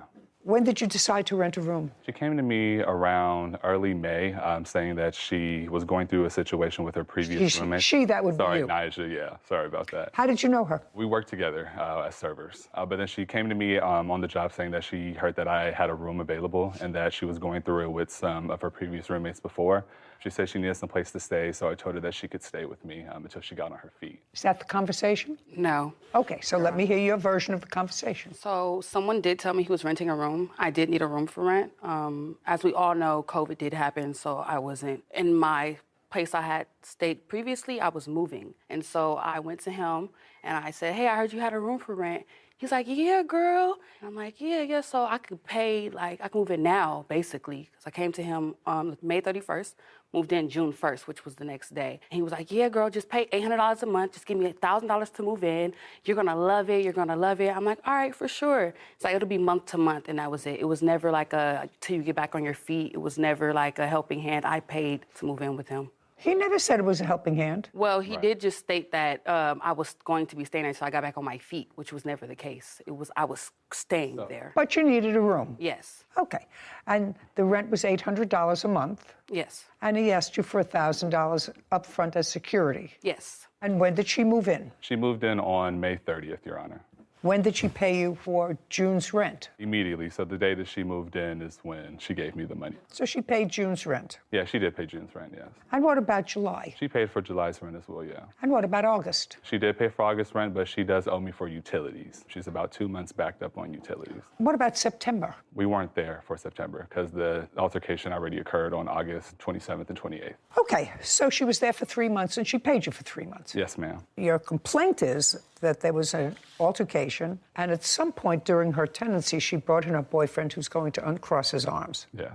Who was living with her. Mm-hmm. And when was that? So she told me previously to her moving in that she did have a boyfriend and that he would be there from time to time. I allowed it.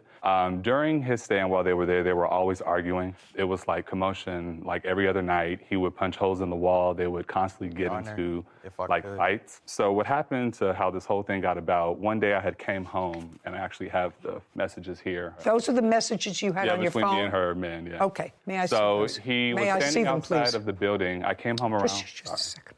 I have to read them first, sir. Yeah. I don't understand what this is. So I was pulling up to my house around 7 a.m. in the morning. He was outside sitting on the steps crying and smoking a blunt. He walked up to my car asking if we can have a conversation. I said, sure. He gets in my car. We're talking. He tells me that him and Nyjah just got into a fight. Nyjah kicked him out again. He and his girlfriend got Yeah, he and his girlfriend, Nyjah, had gotten into a fight. This was on August 27th. Yes, August 22nd, yeah. So we had the conversation. He told me that Nyjah... What were you doing look at me. What were you doing out at 7:30 in the morning? So me... No, just... Me and Nyjah, like the night previously, we had went out together. We got in pretty late. We were out drinking. We did get into a situation, but it wasn't a situation... I just want to know what you were doing out 7:30 in the morning. That's my question. I was just leaving and walking to my car. Did you have a conversation with Mr. We had Guillaume? a brief 2 to 3 minute conversation. Okay, but you had a conversation with him. Now, you had an argument with your girlfriend the night before, you just said. What kind of an argument did you have with her? It was basically, we went out, we were trying to have a good time together. It didn't really kind of end up the night how I wanted it to go. She felt how she felt. It was never an argument of, yelling at her or like we were going at it. It was just like... Well, you had been out drinking. Yeah. And when you were out drinking the night before, did you have any altercation with your girlfriend while you were out? No. So you had the altercation with her in the house? It's an apartment. Okay. Now, he works nights? What were you doing? Nights and days, yeah. I'm a server bartender, Your Honor. Okay. Now, he wasn't home when you were having these fights with this argument Not with a your fight, girlfriend. not even an argument, but no, ma'am, he wasn't He home. was not at home. And when he came home that morning, you were outside. I was walking to my car. He was outside on the steps crying. I wasn't Just a on the second. steps. Sorry. I wasn't on the steps. Just a They didn't second. have a Sorry. You have to understand, I move slowly but methodically. Got you. Sorry, Your Honor. Okay. Now, do you work? Yes, I do. Where? Security. Security for whom? I lied. What time do you report to work on the 27th? On the 27th, I went to work late because of the situation that had happened previously that day with the cops, and we have the text messages of me texting my supervisor. What situation previously that day? He wasn't home. So what situation previously that day? What happened previously that day was that Previously what day? earlier during the day, he had... That was 7:30 in the morning. You hadn't seen him. I'm having Wasn't my... the 27th? That wasn't the 27th when that happened. On We the had the 22nd. conversation on the 26th. Early coming back, it was 7 that day because we had got into it. I didn't see her at all. After me and her had our little falling out, I'm walking to my car. We have the conversation. I go home. with You her. went home for what? He said that I was living with her. I was never living with her. You were. You went home for what at 7:30 in the morning? What did you go home for? To sleep. To sleep. So what you're saying is it wasn't on the 27th, it was the 26th. This altercation that happened with me on the steps, it either was the 26th or the 25th, but this happened way prior before the day on the 27th. The 27th is the day where the first police incident happened, where there was the actual dispute over him and her. He said that she didn't pay the first month's rent, which we have in the police report. Okay, I've already determined all the rent was paid. Right, but he has the dates wrong because the 27th is not the day that we got into the altercation. What was the date? It was the 22nd. It was the 22nd. 22nd of August, 2022. Yeah. And I'm off Mondays and Tuesdays, so I was off. I went home to sleep after I left the apartment. So on the 22nd, Your Honor. On the 22? Yeah, on 22, which is a Monday morning at 7:30, I pulled into my garage. He was outside crying. So it wasn't came on to the my- 27th? No, it was on the 22nd, yeah. 22nd in the morning, yes, ma'am. It was 7:30 in the morning. He's sitting there crying. I come in. He asks, can he come in my car to talk to me? We talk. He tells me that him and Nija got into another altercation.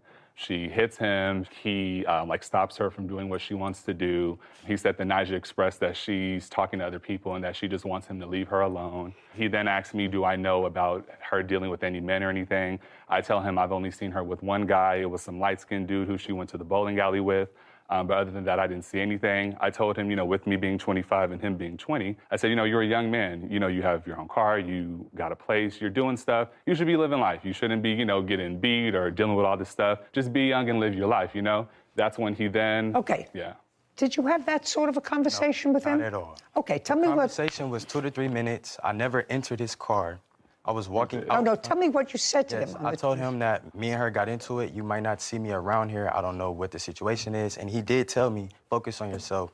Y'all will be good. Okay, so it's pretty much, so whatever. That was a discussion. You had a fight with her on the 22nd, and there was some registering some complaint. Sir, if you say you might not see me around here, we had an argument, it was registering some sort of a complaint. You didn't leave there happy on the 22nd. Yes. Is it right? You didn't leave there happy. I never was upset, like how he's trying to make it seem. We didn't have this conversation of me being beat on or me crying. You didn't leave, Mr. Jim, you didn't leave there happy that morning. Yes. Is that right? That's correct. You had had an altercation with her the night before or earlier, and you stopped and had a brief conversation with him. I don't have to get into the nuances of it. You weren't happy. Okay, that's the 27th, and you say you told him you're a young guy. You don't have to... live your life, yeah. Live your life. And then he then thanks me in those messages that I gave you, right? Okay. Would you tell me what you know with regard to the vandalism? Once I opened the door, I seen shattered glass all over the floor. His room was completely vandalized. There was a knife in the wall. Can you explain these photographs to me? I can't explain the photographs. I didn't do it.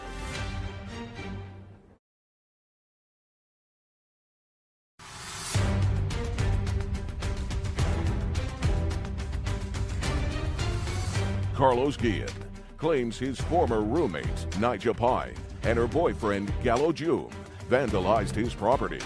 Nija is countersuing for a false arrest, tire damage, and cyberbullying.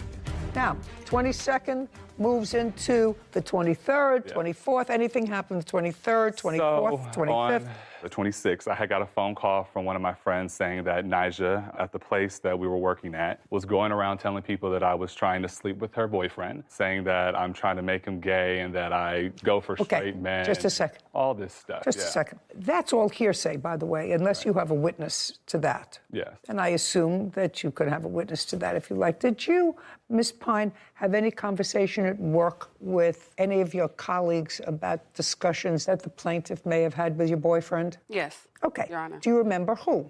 It's actually another coworker.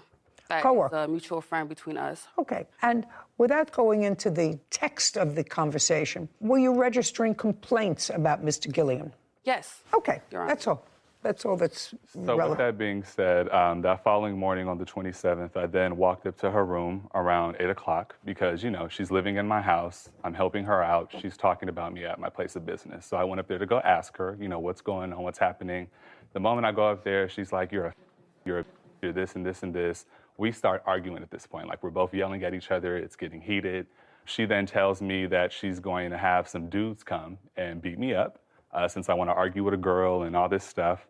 Men then come to my home. 6 dudes come to my house. How much later after the conversation? This is probably like literally 10 minutes after the conversation. Like, this was very fast. She had these men come to my house. I saw one of the dudes outside. I was trying to, you know, go outside and just be like, look, I'm not trying to do anything to her. We got into an argument. I'm hearing stuff. Gallo, out of nowhere, comes from a corner and tries to swing at me. Once he does that, I then go inside my house, I go into my room, and I look at my window, and it's 6 men outside my home. She then lets these men inside the house. They're banging on my door, talk about bring your outside and all this stuff. Oh, you want to fight women, da-da-da. All this mess, banging on my door and stuff. Was anyone else in the house other than the two of them? It was my cousin with me at the time. That's not your cousin. No, this is my witness, Imani. It was my cousin at the time. A witness to what? A witness to the next day, Your Honor. But back with this day, my cousin was with me. He wanted to go out and fight and do it. I said, no, we're going to sit here and wait. The police end up getting called from the neighbors because it's 6 men outside banging and cussing and making a scene. The police then get there. There was an officer who, I don't know if she already knew previously or who she was cool with, but the officer said that because I'm a 6'8" man and she is a woman, she feels intimidated by me and all this stuff. So he told me that the men who were there is allowed to stay there because she is a tenant there and that's her place, so they're considered her guests. Once that was said, Your Honor, I immediately got everything that I could and I booked a hotel at the Westin. I stayed there at the Westin for 9 days. That day, she was going around on social media saying that I was scary and that I ran in my room and that I called the cops, just basically talking smack about me on the gram. Hold on, Your Honor, I'm trying to find it. If I may interject, if I may. Not yet. All right. I'm sorry, Your Honor. But she went on social media. It's Okay, like, just a second. So was what you're telling me you don't have that? It unless might it's be in that file, yeah, sorry. But it's like a message of her saying like, oh, y'all won't believe who caught the police and ran in the room crying and like just talking smack, Your Honor. Okay, here it goes. Yeah, that's what she posted. Once she posted that and, you know, people start hitting me up. I see it. Yeah. Once she started posting that, people started hitting me up. They're like, what's going on, and this and this. So I then went on Instagram and I had made a comment. I called her for short, stands for because she was going around saying that I was dirty. She went around telling me that I was dirty, so I just let it be known on social media that the only thing dirty was her. You know, since she was talking about me on the gram, I decided to, you know, react. The truth of the matter is, although it's not pleasant, that's what people do on the internet. Yeah. And I was just matching energy, you know? Yeah. Got it. Let's get to your lawsuit, sir. So far, she's lived there 3 months and she's paid 3 months' rent. Mm-hmm. Okay. Your claim is that during the time that you were in the hotel, when you were out of the apartment, there was damage done to the property. Right. Do you have photographs of the damage that was done to the apartment while you were out of the hotel? Yes, ma'am. May I see it, please? Here you go.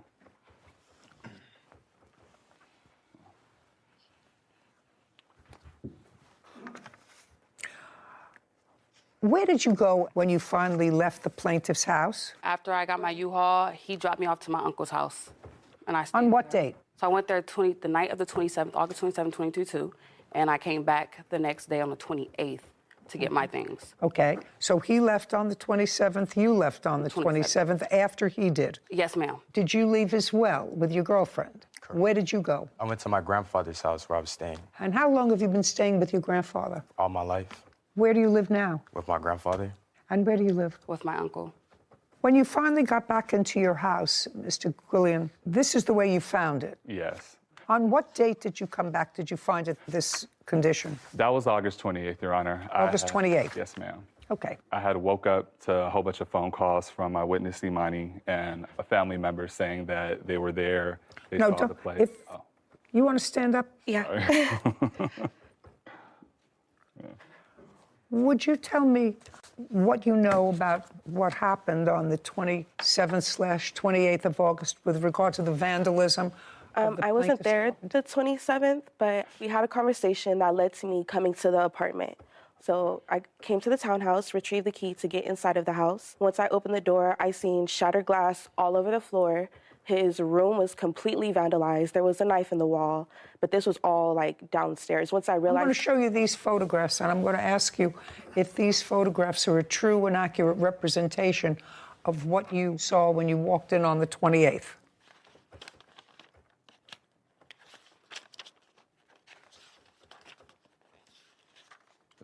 Yeah. Yes. May I have them back, please, Kevin?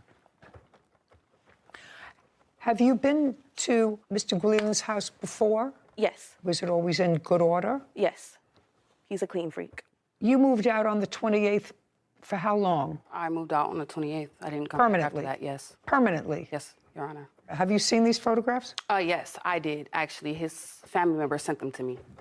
Okay. Can you explain these photographs to me? I can't explain the photographs. I didn't do it. Okay. Fine. I wasn't there, actually, and I have proof I wasn't. That's a lie, Your Honor. Just a second. Yeah, okay. Just a second. It's crazy. She may not have personally done it. The question is, he certainly didn't do damage to his own property. Oh. There is no... Well, if you have proof that he did damage to his own property, then I'd certainly like to see it. I do have proof I was not there, and... I don't care whether you were not there or not. Okay. He can't show me he wasn't there, and your brother is not here, and he can't show me he wasn't there. So I have to decide if it was a stranger, the plaintiff, or this side, maybe not you, but someone acting on your behalf.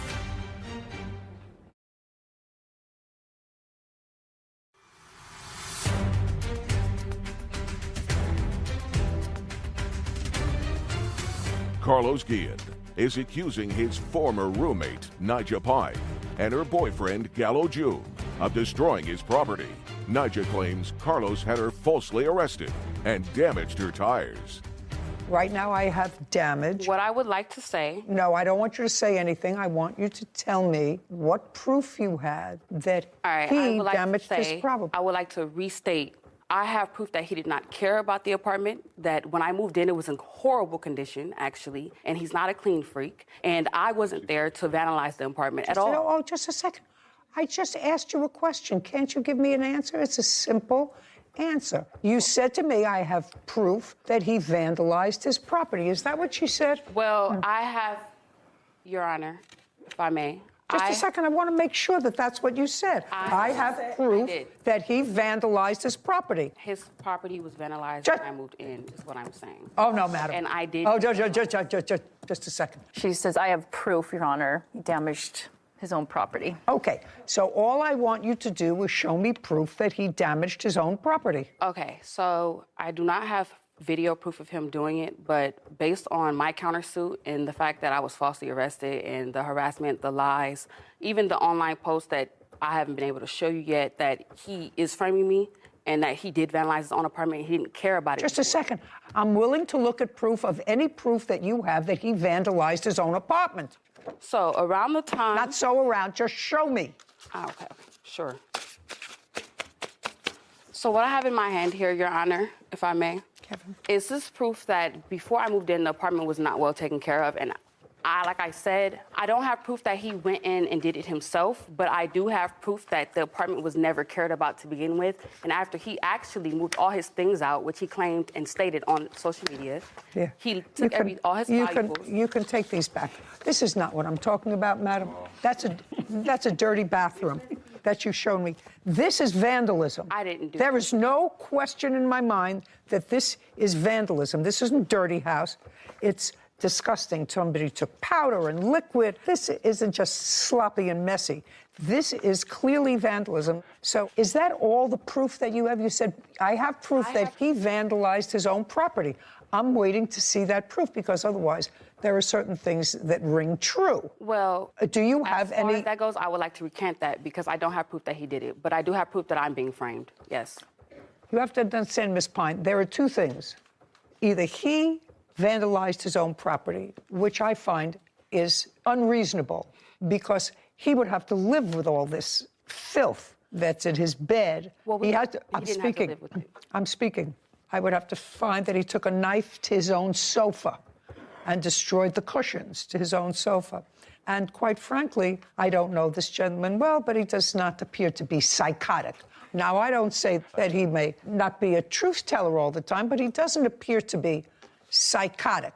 So no person who's not psychotic does this to themselves. So either some stranger in the night came in and vandalized his property, or you, your boyfriend, and or your brother, who, did you say that you called your brother to come? I called my father. Your father to come? Yes, and my father called my brother, and he came. Just a second. Yes. I knew I heard brother in here. Did Yes, your but I brother didn't call come? my brother. Okay. Called at least brother. I don't know if father came too. So I have to find if it was total stranger, the plaintiff, or you, boyfriend, father, brother, friend, whatever it was. So all I'm asking you to do is, do you have any other proof, other than the nonsense that you gave me, that he caused this serious vandalism of his own house? I do not have proof that he caused it, but I do have proof I was not there, and I don't care whether you were not there or not. Okay. Do you understand? I don't care whether you weren't there or not. He can't show me he wasn't there, and your brother is not here, and he can't show me he wasn't there, and your father is not here, and he can't show me that he wasn't there. Do you understand? So I have to decide if it was a stranger, the plaintiff, or this side, maybe not you, but someone acting on your behalf. Zachary Martin is suing his neighbor, Nancy Morrell, for property damage after his car was vandalized. Court come to order. All rise. Have a seat, please. Hello, Judge. Case 2151, Martin versus Morrell. Thank you. You're welcome. Mr. Martin, you and the defendant are neighbors. Yes, ma'am. How long have you been neighbors? Moved into the subdivision in 2019. That's how long you've been there? Yes, ma'am. Do you know how long the defendant has been there? I think 2014. Is that right? 2017, Your Honor. Oh, okay. And where do you live in respect to one another? You want to go over there and show me? I live in this house right here. Or I did. I don't anymore. This house right here. And she lives right here.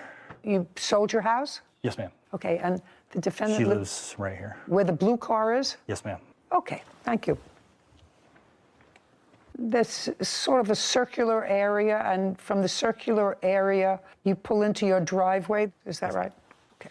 It is your claim that the defendant keyed your car. Yes, ma'am. And when did this happen? January 22nd, 2022. The defendant says that she did not key your car. She has a counterclaim. She claims that she was falsely arrested and held overnight in jail. That is a lie. But just to... Okay. That's her claim, that she was falsely arrested, that she spent a night in jail. She had to hire a lawyer, did hire a lawyer after her lawyer requested several adjournments. You were not, at least physically, in the courtroom at the time of the last adjournment, and the case was dismissed. So let's go back to prior to January 22nd. I assume that if you're alleging that the defendant keyed your car, that you have some negative history with each other. Yes, ma'am. Starting when? There are so many. I mean, it started out when we moved in the subdivision. They were nice at the beginning, no issues. And then the kids started having, her granddaughter lives with her. Okay, how old's your granddaughter? She's 9 now. She was 8. Okay. They started out having some issues, as kids do. I mean, you know, that happens. You have a child of a similar age? Yes, ma'am. She's 11 now. She was 9 or 10 when Okay. we lived there. And the two children had an issue? I mean, kids argue. No, I understand that. I'm not going into who was right and who was wrong in the kids' argument. I don't really care. But when did that argument between the two children spill over to the neighbors? Well, I guess the final straw was Labor Day weekend of 21, the Sunday before the Labor Day. We came home late. It was about 7 o'clock. We were working, and we told Jillian we were going home for a little bit, and she said, I want to swim in the pool. So, all right. Jillian is your 10-year-old? Yes.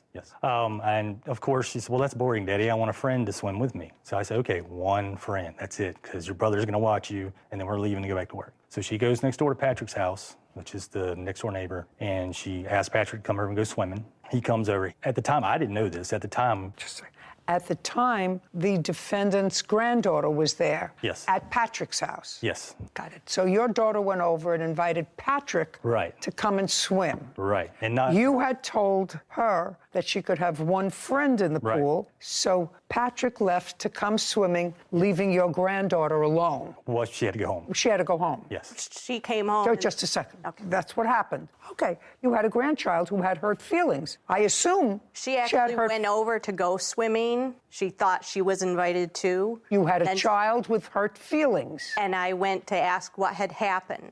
Okay. That's this big hoopla. Okay. Now, your grandchild comes home. I assume she was upset. Was she crying? Yes. Okay. And that was about what time? In the evening. I honestly can't remember. Okay. And when she came home crying, tell me what you did. Went out and, honey, what's wrong?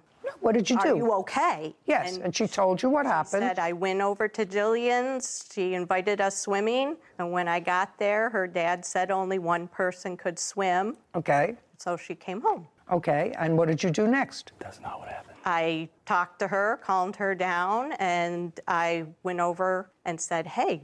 Just a second. You walked from your house, where the blue car is. Yep, around the corner. Did you take your granddaughter with you? No, ma'am. Okay. She's lying. And what? Shh. If you do that again, I'm just going to dismiss your case. Do you understand that? And it's easy. I got it. This isn't my case. It's your case. I know. So you walked alone to his house. Did you knock at the door? Did you go outside? I want you to tell me exactly what you did. I don't remember if I went to the front door, or I went to where the pool is, and I do believe Mr. Martin was out there. Okay, so Mr. Martin was out there, and you said it in that kind of a calm tone? What happened to my granddaughter? Why is she crying? Well, she told you why she was crying when she was home. She told you she was crying because she went over there to swim, and Mr. Martin said you can only have one person swim with you. Which is totally out of character. The children swim together all the time. You mean at Mr. Martin's pool? At Mr. Martin's pool, and if they need another adult... Just a second. I go. So they swim all the time in Mr. Martin's pool, so you wanted to know what happened on this occasion when he said only one person can swim. Yes. And you said it in just the same kind of conversational tone that I'm talking in, is my question. I was very calm at the beginning, yes. Oh, okay. And so you said to him what happened, and what did he say to you? I don't remember exactly. It was to the effect of his son was going to watch them, and he could only have one child in the pool. Right, that he wanted his son to have responsibility of only watching one other child other than his sister. Correct. Right, well, that sounds reasonable. And that's fine. Just a second. So how did it escalate? He said, I only wanted one child in here. My son's going to watch the kids. We have to go back to work. And that should have been it. Why wasn't it? I don't know. So I walked back out and looked at the Pathfinder, and that's what I discovered, the scratch across the back. Bright white, so that indicates it's fresh. I told her while she was standing there, you're going to jail. I'm going to call the police. Okay, now I'd like to see the video.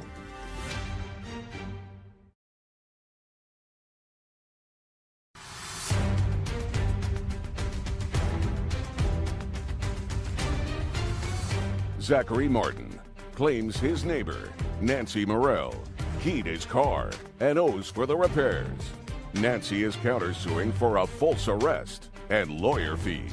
Now let's get to your version of what happened. Okay, so you said only one child. Her granddaughter went home. Her granddaughter, who's a little girl, is upset. Why can't I go swimming too? I got that. And? This is a lie. Everything she told you was a lie. Just a second. She did not come to my house. Just a second. She did not come to my house. If you say again it's a lie, I'm going to dismiss your case. Do you understand that? Yes. I asked you What happened? She did not come to my house. Okay. Her daughter came to my house. Just a second. You mean her granddaughter's mother? Yes. I never talked to her.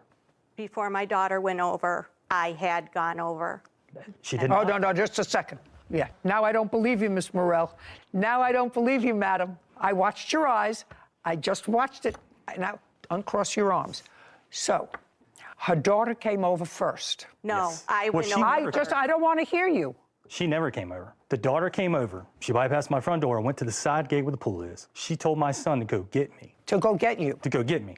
I came out and she called me a jerk. You should let her swim in the pool. Blah. I just told my daughter, look, you can have one friend because your brother's watching you. It's not fair for him now to watch 3 kids. Just 2, that's all. I told her, I said, look, I don't know what you're talking about. I said she could have one friend and that's it. She proceeded to call me a jerk. She said some other choice words I'm not going to repeat, in which case I did cuss her out and told her to get off my property and not to come back again, anybody in her family, or I would file trespass charges. Okay, and that was on the Sunday before Labor Day. Yes, ma'am. And when did this incident happen with your car? January 22nd. After that incident on Labor Day weekend, did you have any other contact with the defendant? Yes. When? So I think it was right after Jillian's birthday on November the 21st. I think it was like a week, like December the 1st, I think. And this is really sick, but it got to the situation where she would watch my kid. And every time my kid would go to Aubrey's house or Patrick's house, she would take toys, she would unpack her stuff. And I told her, I said, look, you can't play with her.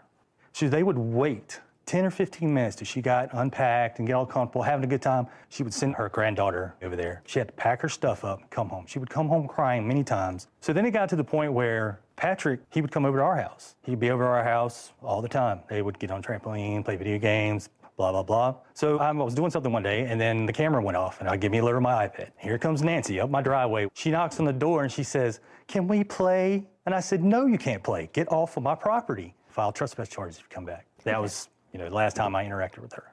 Until she keyed the video. Well, it's not my job to be judgmental in a social way, but I have to tell you, I would have handled it a little differently with her. She wasn't the one who behaved badly. I wouldn't visit her daughter's bad behavior on an 8-year-old. There are kids who live right around the corner from each other, and it seems to me that the bad behavior of a parent or a grandparent shouldn't impact on a child. The granddaughter is a nice little girl. Well, I mean, if you say so. I mean... Is she? Well, she spread rumors about my daughter and said that, she told Aubrey that my daughter stole some of her toys, and that was a lie. Okay. All right. Well, it sort of started to get nasty. Now let's get back to the keying of the car. So that happened in January. So tell me about the January incident. Okay, so she got up January 22nd. It's a Saturday. She decided to walk her dog. She's walked her dog. Go over there. Show me what you saw. Okay. So she decided to walk her dog, and so she walks up the sidewalk. Well, you didn't see that. No, not right here. No, you didn't see that. When she gets about right here, which is Patrick's house, the mailbox is right here, you can see in the video. That's when the cameras detect motion. That's when I get the alert. So I see her walking the dog, and she's walked her dog past my house many times, but never gotten that close to my vehicle. So immediately I thought something. Where was your car? My car is parked right here. In the driveway? Yes, ma'am. So she walks the dogs, and she is right beside the view. I mean, you can see in the video, you can see her right hand go up. So I immediately run out of the house. I have a truck parked right here. I looked at my truck. I thought maybe she did something to the truck. I looked at it, didn't see anything. I went back inside and I said, well, wait a minute, let me go back outside and look at the Pathfinder. So I walked back out and looked at the Pathfinder, and that's what I discovered, the scratch across the back. It's bright white, so that indicates it's fresh. I told her while she was standing there, you're going to jail, I'm gonna call the police. Okay, step back.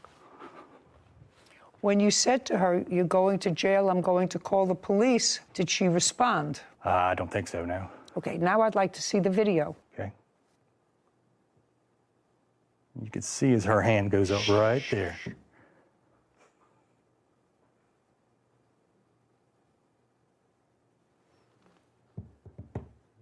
I'll take a look at it again. Is there any reason that you stopped behind his car? Is there any reason? Stopped to sniff, I stopped with him. You see her right hand right there. I'm moving my arm as I walk. Yes, and that's where the scratch is. Okay, can I take a look at the photographs of the scratch, please?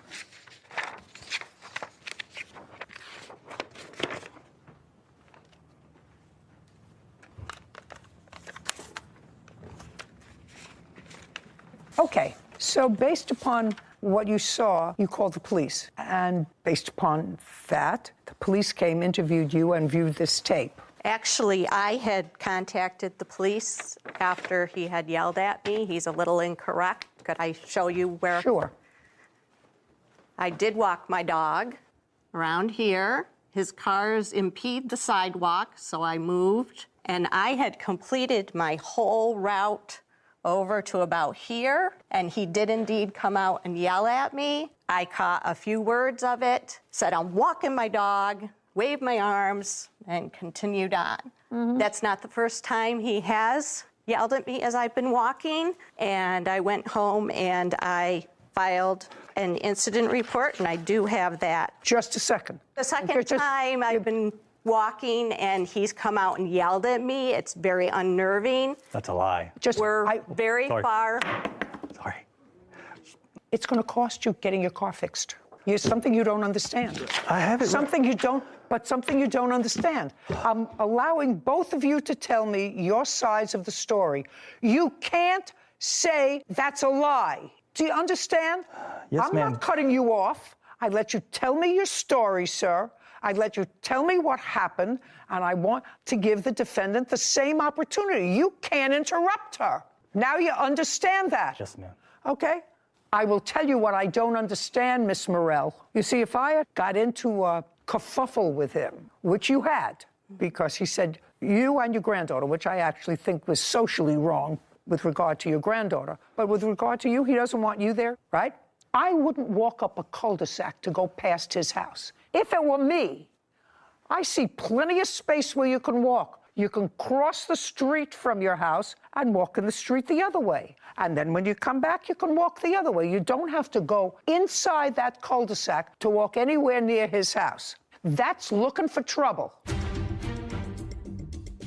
Can I just say something? About what? The trend that another gentleman, he tried to accuse of scratching his car. Are you her husband? Yes, ma'am. Okay, I'm going to let you stand up now, and you're going to show me where he accused somebody else of keying his car in the back in January. Show me.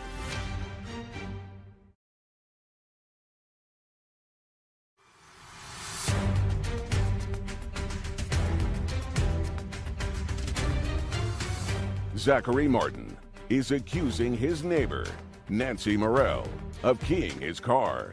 Nancy is countersuing for a false arrest and lawyer fees. So you have a counterclaim, and your counterclaim is for false arrest. He didn't arrest you. The police arrested you. And the police arrested you based upon what they believed, after looking at that video, was probable cause that a crime was committed and probable cause to believe you participated in the commission of that crime, which is vandalism. He didn't make a citizen's arrest. The police made an arrest. And not only did they make an arrest, but they were serious enough to have you get a lawyer.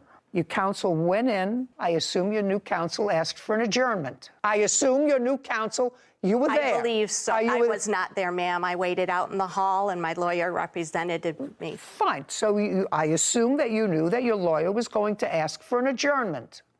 The lawyer didn't prepare you for trial, did he? No. No. Your Honor. So he was.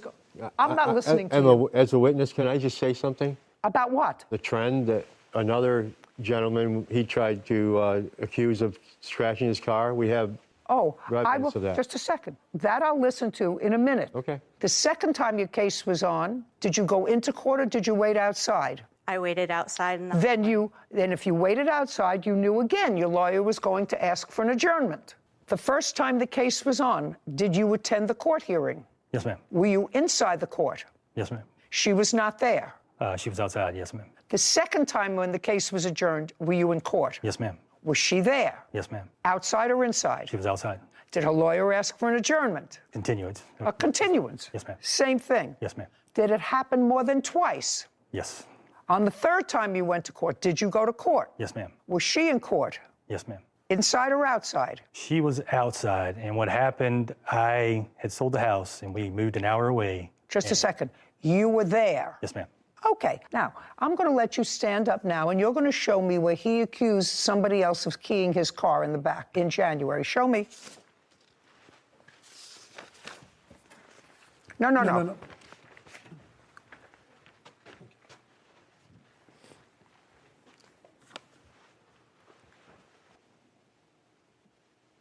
Well, this says that on January 18th, which was 4 days before this incident, you reported another vandalism to a Nissan Titan. Yes, ma'am. Is that the car that you saw her key or believe she keyed? No, ma'am, that's a different vehicle. That's what I thought. That's a different vehicle. That has nothing to do with this car. Well, the gentleman that he accused of, he didn't even have arrested or didn't want to press charges. Just a second. Okay, so now I'm going to let you stand up, and I'm going to give you my end of the riot act. Because if this is what you're deluding yourself with, I'm going to tell you. He didn't have video of anybody on the 18th around his car. In your wife's case, sir, he had prior experience with her. She had no business walking right in front of the house when there are plenty of other places to walk. If they are not on great terms, he had every right to call the police, show them the video, and they had every right to arrest her.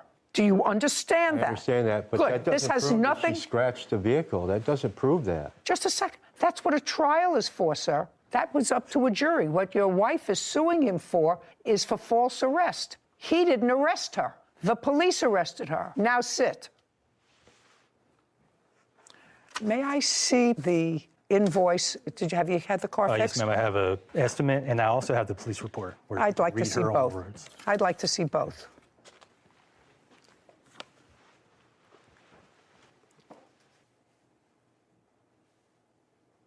So the police officer indicated that after you were told about what the officer saw on the video, you've decided to make no more statements about the incident, and you were placed under arrest for malicious damage. The officer also reported that the scratch on the back of the car was fresh because there were fresh paint chips on the street that were red paint chips. There's a red car that came off that car, which demonstrates to the eyes of any layperson that since there's traffic back and forth there, if there are fresh scratches and fresh paint, it means it just happened. So your counterclaim for false arrest and anything addended thereto is dismissed. I did not do it, Your Honor. Right, well, okay, maybe. The case was dismissed. That doesn't mean you're entitled to money from him. Police had probable cause to believe that a crime was committed and probable cause to believe that you committed that crime. The rest of it is up to a jury. So you have a beef with the police department, not with him. They had an absolute right to arrest you.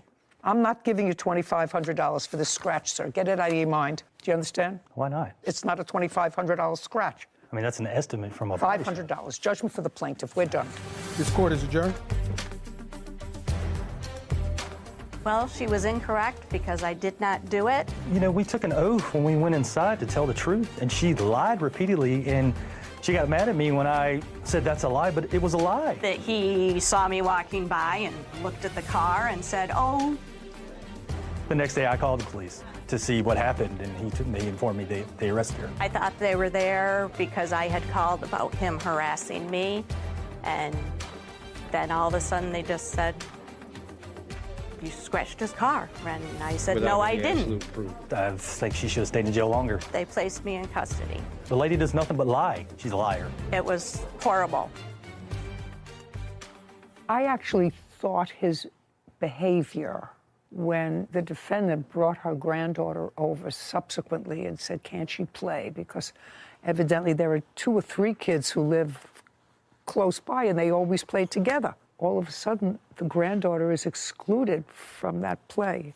There's a certain amount, as a parent, he should have had some sense of that and said, well, of course they can play, but your daughter owes me an apology. You know, if you're behaving like an adult, your daughter owes me an apology. I tried to do a responsible thing.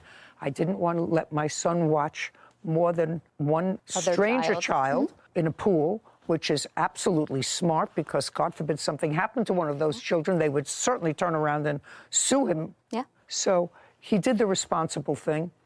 Was it hurtful to the other child? Yes. According to him, his daughter was playing at Patrick's house.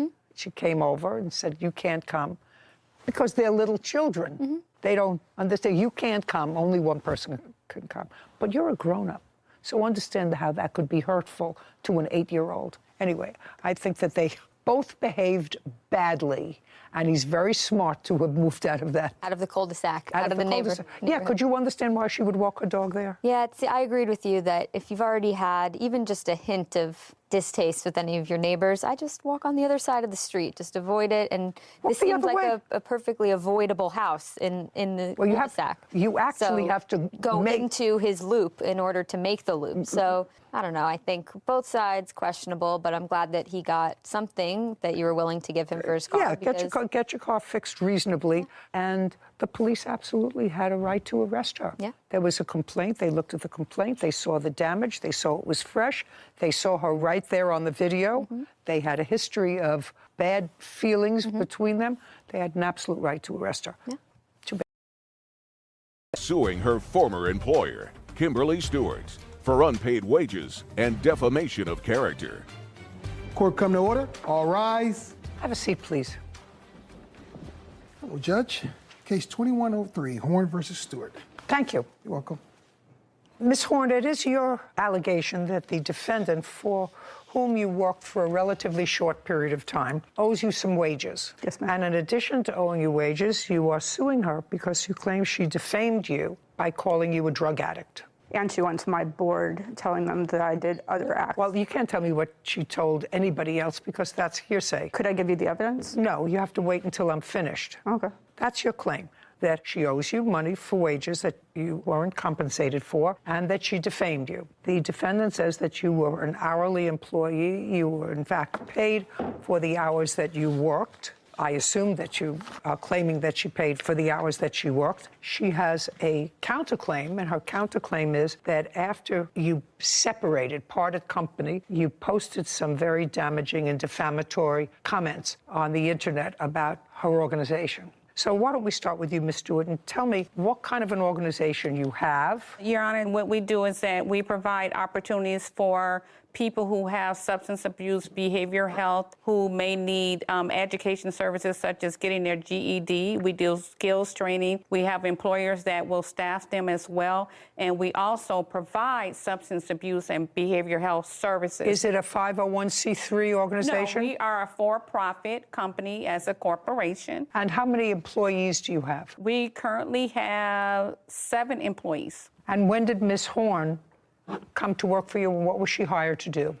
She was hired as the clinical director, and she started on July 21st, 2022. Okay, before I go to Ms. Horn, I want you to tell me what special training did you have, or is it required to have? You're the director of this? I'm the VP of operations. Okay. Is there any special training that you had? Besides having the master's in accounting, I have my own accounting firm. Okay, so you have a master's in accounting and you have your own firm. Yes. Okay, and you do operations for this. Okay, and Ms. Horn, I'd like you to tell me what your educational background. You were hired as the clinical director. Yes, ma'am. So tell me about your educational background. I've been in the field for 15 years. I have a master's in counseling psychology. I have my LPC, which is an independent licensure. And so when she wanted to do illegal practices... No. You're getting ahead of yourself, Ms. Horn. Yes, ma'am. Did you answer an ad? Yes, ma'am. I went for the interview, and when I showed up for the interview, she told me that I could not oversee the clinicians, BHTs, and case managers, and that I could not sign off on notes because I had an LPC. I got the board on the phone that day, and You're getting far ahead of yourself, Ms. Horn, and I'm just telling you, who is this person? My dad, Your Honor. Okay, I'm just telling you that what you're doing is, by not just answering my questions, you're not serving your cause well. Yes, ma'am. Do you understand? Yes, ma'am. Okay. Don't tell me what she told you she couldn't do. You started working for her on what date? The date that I actually started working for her was July 27th, 2022. And were you an hourly employee? No, I was a salary employee. Could I show you? Yes. Thank you, Your Honor. Sarah, would you bring up a July calendar for me? I want to see the days in July. I have it. Okay, so this was an offer, and it was a pretty nice job, paid on a biweekly basis, $115,000 a year, with an increase the following year. The work offer was contingent upon a background check. Yes, ma'am. A drug test. Yes, ma'am. Participation in training, and any other safety measurements for staffing. So between July 21st and July 27th, when you started, was a background check completed? It was completed. That's all I wanted to know, was completed. Was a drug test completed? Yes, Not ma'am. before she started. No. Just a second. Between July 21st and July 27th was a drug test conducted. Yes, ma'am. It was conducted, but on the 28th, her drug test was done on the 28th of July after she had started. Okay, so you took it on the 28th. Yes, ma'am. I need from the 27th to August 3rd. Yeah, the 27th was a Wednesday. Yes. August 3rd was the following Wednesday. Okay, so she worked Wednesday, Thursday, and Friday. And then the following Monday and Tuesday. The third No, would ma'am. be that Wednesday. 5 days. No, ma'am. Monday, Tuesday, Wednesday, and Thursday of the last week. Her grand opening was the Thursday of that week that I quit. And what she is talking about, I talked about at the beginning before I took the drug test, and they said that it was no problem. I take medication that's prescribed by doctors, and I have proof that I take medication by doctors, and I'm not a drug addict. Well, I don't want to get into what medication that you take that's prescribed by doctors. I would assume that we're not talking about blood pressure medication, and we're not talking about medication for migraines, and we're not talking about stuff to take care of rashes on your arm. No, ma'am. Okay. So let's say you worked there for 6 days. How much were you paid? I was paid $55.29 an hour, but I worked those 7 days. How much were you paid in total? So the last paycheck that they gave me, $909.58. May I see it? Yes, ma'am. And I want to send up, I think I have the credit card because she had owed me money. And here are the days that I worked. What is circled? Do you have a paycheck? She did not give me a paycheck. The first one was a paycheck. The others were direct. I want to know how much she paid you in total. Let's have it. So for just wages itself, that's all I want to know. I was paid. You want to tell me, do you have records, Ms. Stewart, about how much the plaintiff was paid by your organization? She received 2 checks. She was paid $1,903.38. $1,903. And that was for? When we did the drug test, she was gone for over 5 hours. Drug testing are supposed to be done before or after work hours. Then she returned back to the facility between 4:30 and 5 p.m. that day and said that she had an emergency, that her friend was in the hospital, and so she could not work anytime. Then after that, on the next pay period, Sherna wasn't. She really only was with you for 1 week. Yes. On what date did you tell her that? About the 28th, yeah. On the 28th, did you tell her that on the 21st? No. I'm just asking you. No, because what happened that day was it was a confused interview where I was about to walk out. Okay. Well, I'm getting unconfused.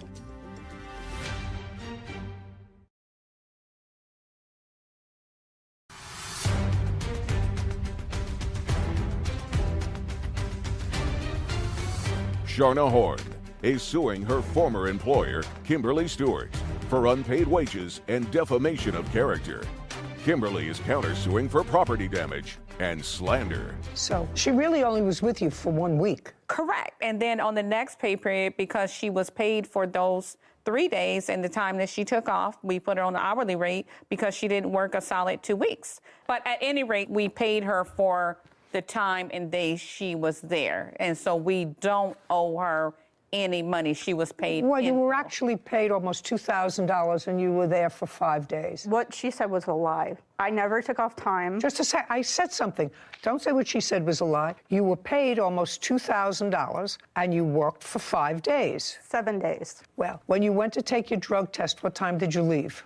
Well, the other person... Just what time did you leave? I did not leave from anything. I did it on my own before I started. So is what you're telling me that the defendant was incorrect when she said that you were gone from the facility? Yes, ma'am. Okay. Do you have anything to support that she was gone for 4 hours? Ma'am, she was gone for half the day because that's when she ran into my office and said, hey, there's some stuff that's going to show up. Will I be fired? Or am I going to have a job? So when did you have that discussion with her? That was on the 28th of July. Did you ask her what substances? Yes. Did she tell you? Yes. Okay. From my information, Ms. Horn, yes, how much do you think, in addition to the $19.03 that you were paid, do you think you're owed? 10 hours, ma'am. 10 hours. Which 10 hours? That's from the week of the second week, not the first week, because I never left. I actually stayed late the day before their grand opening because she ordered a sofa. Are you charging her for those hours that you stayed late? Yes, because that's work. No, okay. What else? Right now we're just playing with time. I passed everything and I was told I would be fine. Just a second. Who told you that? She? Yes, ma'am. When did she tell you you would be fine? I went to her, I said, there's going to be a drug test. Here's the medications that I take. On what date did you tell her that? About the 28th, yeah. On the 28th, did you tell her that on the 21st? No. I'm just asking you. No, because what happened that day was it was a confused interview where I was about to walk out. Okay. Well, I'm getting unconfused. So you went into her before she got the results of the test and asked her specifically, these are the medications that I take. This is what's going to show up. Is it going to be a problem? This is common, Your Honor. Is who? This is common in my field, to take drug tests before all the field. You're going to answer my question. Yes, ma'am. My question is, if you knew that it might have been a problem, you did not tell that to her on the 21st of July or the 22nd or the 23rd or when you started, but not until either right before or right after you took the drug test. That's when you said you went into her office and said, these are the medications that I take. Is it going to be a problem? Yes, ma'am. Mr. Horn, actually, I'm glad you're here with your daughter. May I talk to her for a minute? No. Okay. You may not talk to Could I show you a picture of the inside of the facility of what happened in that facility, please? No. You left, and I find that the records are so, actually, you don't have records, unless that's something that you want to show me. You wanted to show me something about your employment hours? You were paid almost $2,000 for the few days you worked there. As far as I'm concerned, it didn't work out. You hated it there, and she wasn't crazy about you. Because I had to leave because I was going to be violating state law and federal law, which she's already done, Your Honor. I'm going to ask you, and you've been doing what you're doing for 15 years. Yes, ma'am. Tell me what job you had that lasted more than 3 years. I've moved Tell me who you worked for in the last 15 years, more than 3 years. I can't because I was in graduate school and then I went to So you weren't, PhD. just a second, so you weren't in this field for 15 years, you were in school? I've been seeing clients since 2007. Privately? No. Well, what I asked you is, who did you work for in the last 15 years, more than 3 years? University. Is that where you went to school? Yes, ma'am. Is that where you went to school for how many years? 5 years. Your father wants to have a word with you before I'm finishing up with this case. You want to have a conversation with her? You're blowing it. You answer her question directly and don't go anywhere else. Okay. Was that helpful? Yes, ma'am. Okay. We're leaving the salary that you think you're owed. You say that the defendant called you a drug addict and thereby limited your ability in your chosen field. So show me, tell me. I would like to submit the board allegations because everything... Just a second. And may I provide the timeline for what happened? What I want to know is, what is this? That is a falsified document. No, just say it is a document. To my board stating that I did things that I did not do. I highlighted the bottom. To your board or to the board? Shh. Okay, so this says a complaint was filed against you with the Arizona Board of Behavioral Health. Complaint alleges that you may have committed an act of unprofessional practice. If this is somebody filed a complaint against you. She lodged a false complaint. Shh. No, somebody lodged a complaint against you. Yes, ma'am. Doesn't say who lodged a complaint against you. It says a complaint has been filed. You didn't file this document. Yes, she did. Excuse me? It's her signature at the bottom. The types of documentation that were filed was list of medications, harassing and threatening emails and text messages, and budget left in desk. I don't know what that means. She said I had all of my possessions, but how did she only have my budget? I'm telling you that this is what it says. Yes, ma'am. Okay? The CEO filed this document, and you swore to the accuracy of this document. Well, this report says that you were complaining that the person who was doing intake had to have a master's level. Don't look at any papers. That's what you were complaining. Yes, That's ma'am. your first complaint. Yes, that ma'am. the person doing intake, and somebody said to you that the person who was doing intake was just taking basic information, and once the basic information was taken, they would be assigned to somebody else. But that's Your what Honor, it said. She said that she wanted to get some substance use information.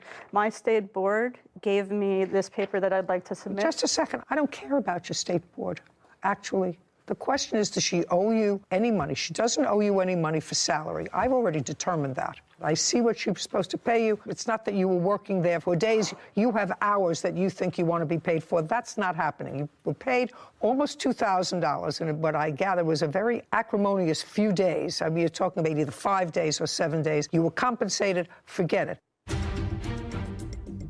Do you have any security footage of her? I do. Put your hand down. She said she had. Put your hand down. You're going to see the video. No. Not the video. She stated in a document she had video of it. I don't think you understand the court process.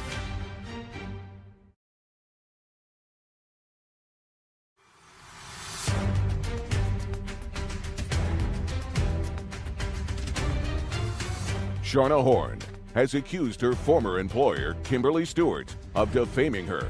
Kimberly claims Shauna caused property damage and slandered her business. Okay, the only other thing that I have to determine is whether or not she called you a drug addict. Now, would you show me where she called you a drug addict? It wasn't just the drug addict. It was the false documents that I No. She's allowed to file a complaint against you, But I madam. never had a police officer come to me, question me, or anything. So if I did it, they would have come to me. Just a second. What I'm telling you is she is allowed to file a complaint against you. Yes, ma'am. They have a responsibility to look into the allegations of that complaint. Did they either sustain the allegations in this complaint? Well, this is just August, so I assume they haven't completed the investigation, or have they?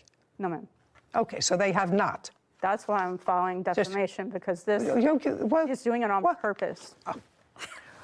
I'll let you have one more go at it. You say she's doing this on purpose. Hold on. Do you have... Yes, I have my father, who's a witness from court one day. What court? Can I explain? Don't speak. We were in court because they tried to file an injunction for harassment, and the judge, my dad... Just a second. Went to file an injunction against you for harassment? Yes, ma'am. Right after I went to the police. Just a second. And were you served with a document? No, ma'am. Well, then how did you end up in court? I saw the document on my door, and unlike the defendant, I went to the court to take care of it. You can laugh all you want, but I took care of it. You have to be served with it. I'm actually finished. I asked one question, and you tell me that you have the answer to that question. We're going to repeat the question. Whitney's going to, and don't go off on this question. Just stick to what the question was. She said they did this thing, it's sort of either retaliation or on purpose, or... She said that's why I'm filing defamation, because she's doing it on purpose. On purpose. Okay, and it was the on purpose, and you said you wanted your father to testify to that and on purpose. Now go. Stand up next to your daughter. You are limited to the following. You are limited to telling me proof that you have on behalf of your daughter that the defendant has filed these charges against her, not on purpose, because she absolutely did them on purpose, but I assume that you meant maliciously. Yes, ma'am. Now I'll hear you. Okay, I'm going to keep this in Maliciously. What evidence do you have that the defendant filed this complaint and swore to this complaint maliciously? I have no proof, but... Then you have no proof. Then you can sit down. Right, but that's not the question she asked. All I want to know is maliciously. Now you can sit down. Okay, now we're going to get to the last question that I have for you, and then we're done. Do you have anything in writing where she called you a drug addict? Your Honor, in the complaint to my board. Okay, we're done. We're done. So now we're on your case. Now we're on your counterclaim. Your counterclaim is for property damage. What property? I will show you the documentation to the counterclaim. Just a second. Don't tell me that you have documentation. It's a shattered window. When was the window shattered? The window was actually shattered on August and let me make sure I get you accurate dates. I'm sorry. Did you witness it being shattered? No, ma'am. If you didn't witness it being shattered, what proof do you have that if... Put your hand down. Yes, ma'am. Put your hand down. I don't have it up. Oh, put it down. Very good. Better. We don't have witness. If you don't have witness, then you don't have proof. Okay. Any other property damage? Shattered window? Anything else? It was a broke lock. The day that she was can I say this? No. I'm very easy. No, I'm saying the day that she came out to and sent the police to our facility on a Saturday, the lock, I saw her leaving that day, and our lock was broken off of our gate. All I want to know is, did anyone witness her either? No. Then the answer is no. Do you have any security footage of her? I do. Put your hand down. She said she had. Put your hand down. You're going to see the video. No. Not the video. She stated in a document she had video of it. Just a second. Oh, gosh. I don't think you understand the court process. So I'm not going to tell you. I dismissed your case, and I'm getting very close to dismissing hers. I'm dismissing those parts of her complaint which allege property damage because she has no witnesses that you, in fact, committed property damage. There's no reason for you to continue looking up papers. Your case is dismissed. Do you understand? Yes, ma'am. It's about very your case. clearly. Now, the last part of this case has to do with the defendant's allegation that you, in fact, defamed her organization. I'd like to see in writing what you have to prove to me that the plaintiff defamed your organization. Yes, I want you to. I didn't ask you for anything. Now it's her proof. Do you understand? What I'm telling you, Miss Horn, is your behavior is a little off. I'm telling you. Because I was framed. Just a second. Your behavior is off. And I've told you why. I've given you specific reasons why. You had two parts of your complaint. One is for wages, which I dismissed, and the other one for calling you a drug addict, which you could not prove. No. You're not hearing me. I asked you for proof that she called you a drug addict. You didn't have it. Now, proof that she defamed your organization. May I have it, Kevin? This is from her and her father. And just a second. Her father isn't a party to this action. Can I speak to the counterclaim? Because I have proof from her. Sure. Her text. It's her text. This is from him. I'm not interested in anything from him. Sue him if he said nasty things to you. Your Honor, it's just not nasty things. This all came about because of everything that Sherna has done, and she doesn't realize is that. Listen to me. Yes. None of this comes from her. She's on it. Her name is on I there. don't care whether her name is on it. None of this comes from her. They CC'd her. This is proof. Put everything away. Put all your papers away. I'm not coming back to you unless I, in fact, see that there's any validity towards her counterclaim. Then I'll come back to you. Right now, your claim is dismissed. Both counts of your claim is dismissed. I've dismissed her claims for shattered window and a broken lock. And these emails do not represent any form of defamation. If you have nothing else, your claim for defamation is dismissed. Do you have anything else? The answer is yes or no. No, Your No. Honor. We're done. Easy. Thank you. Bye. This court is adjourned. Thank you. Our facility and myself have done nothing wrong. I think I got flustered, which is fair. We're doing everything according to the Arizona State Board and laws. I actually thought that they paid her.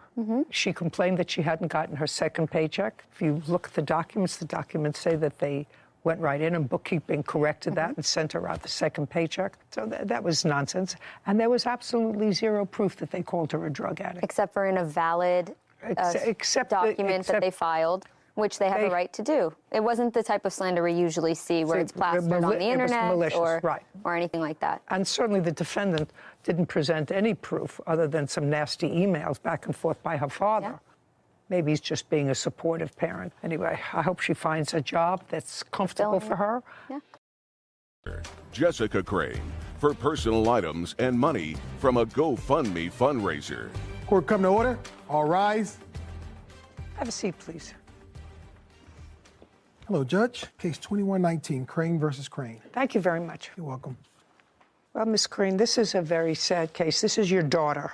Yes, it is. And I don't know how many children that you have, but I know that you had a son who was in medical school, who was, how old, 25 years old? 30. 30. Sounds as if he was a popular young man. He was in an outing with friends, and sadly, he drowned. Yes, he did. And that happened, women. just a second, and that happened when? That happened July 29th of this year. This is what the case is about. His friends, in his memory, started a GoFundMe page. Correct. And there is approximately $40,000 in that GoFundMe page. There was, yes. I said approximately. Yes. There was. And your daughter is for want of a better word, in charge of that Facebook page GoFundMe proceeds. Correct. And it is your claim that as the next of kin, because he died without a will, you are entitled to some or all of that Facebook page. It doesn't even matter about the GoFundMe funds. I mean, that would be nice in a perfect world, but my daughter took everything. From the day my son passed, when they found his body at the river, the coroner gave her the keys to his truck, and she went to his apartment and emptied it. So I didn't get my chance to be Josh's mom for the last time. I didn't get to empty his apartment. I can't cure that, madam. No. I No. can't cure that. No. And you can't put any sort of a value on anything that your daughter might have taken from that apartment because you don't know what was there. Correct. So I can't help you with that. In a perfect world, maybe she would have gone with you to the apartment, but she didn't. Correct. Based upon what I read, you were not there during the search for your son or the discovery of his body. Is that correct? I was at home. Okay. And your daughter was there? Yes, she was. And I assume that you were close to your brother? Absolutely close to my brother. Just curious, what prevented you? You were notified that your son was missing. What prevented you from going there? My daughter was at the house the day Josh went missing, and we had my car torn apart. She left after they called her, and I definitely would have hitched a ride, but I didn't have a vehicle. Your to Honor, get I home. got... Just a second. Did you say she was at your house? Yes, she was. Well, then why didn't you go with her? They didn't call till after she had left, apparently, and rather than come back and get me... You mean she left to go someplace else? She left to go home. Yeah, we were working on my car. She left to go home, and she got a call from Search and Rescue. I hadn't been answering my phone. Oh, well, that's a different story. You hadn't been answering your phone. It wasn't as if nobody called you. No, she didn't call. It wasn't as if nobody called you. Did somebody call you? Right, from Search and Rescue, yes. Somebody called you? Yes. Okay. Mrs. Crane, this is your problem. If your son passed away without a will, and I'm sure that somebody else, maybe a professional has told you that, a legal professional has told you that, if your son passed away without a will, depending upon the laws in your jurisdiction, you, as his parent, might be construed as next of kin, and any property that he owned at the time of his death would transfer to you. Right, correct, yes. He didn't own the GoFundMe page at the time he died. No, he did not. So you don't get it. Okay. Any part of it. Okay. Your Honor, The she already people- received funds from the GoFundMe as well. Just a second. The people that set up the GoFundMe page, I assume, were classmates of your brother's? Yes, they were his other fourth-year medical students that had reached out to me and asked if they could... Don't tell me what they asked you. They set up a GoFundMe page. Do you have the paperwork for the GoFundMe page? I'd like to see it.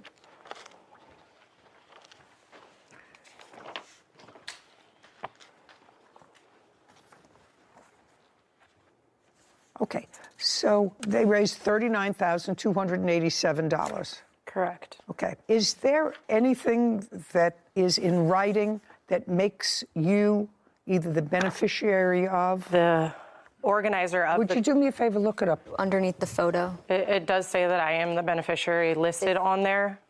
Thank you. You're Jessica. I am. Okay. Is organizing this fundraiser on behalf of Jessica Crane. That's her. That has changed. Initially, it was for Joshua Crane, and with the legal Just show me. It's never been for... Show me, just a second. Mrs. Crane. Yes. It wouldn't make any difference, but I'm willing to look at something that originally it was on behalf of somebody else. The reason I'm here today is not because of the GoFundMe. Your Honor, that's exactly why she's Just- here. It's the just a money. sec- It's always been about the money.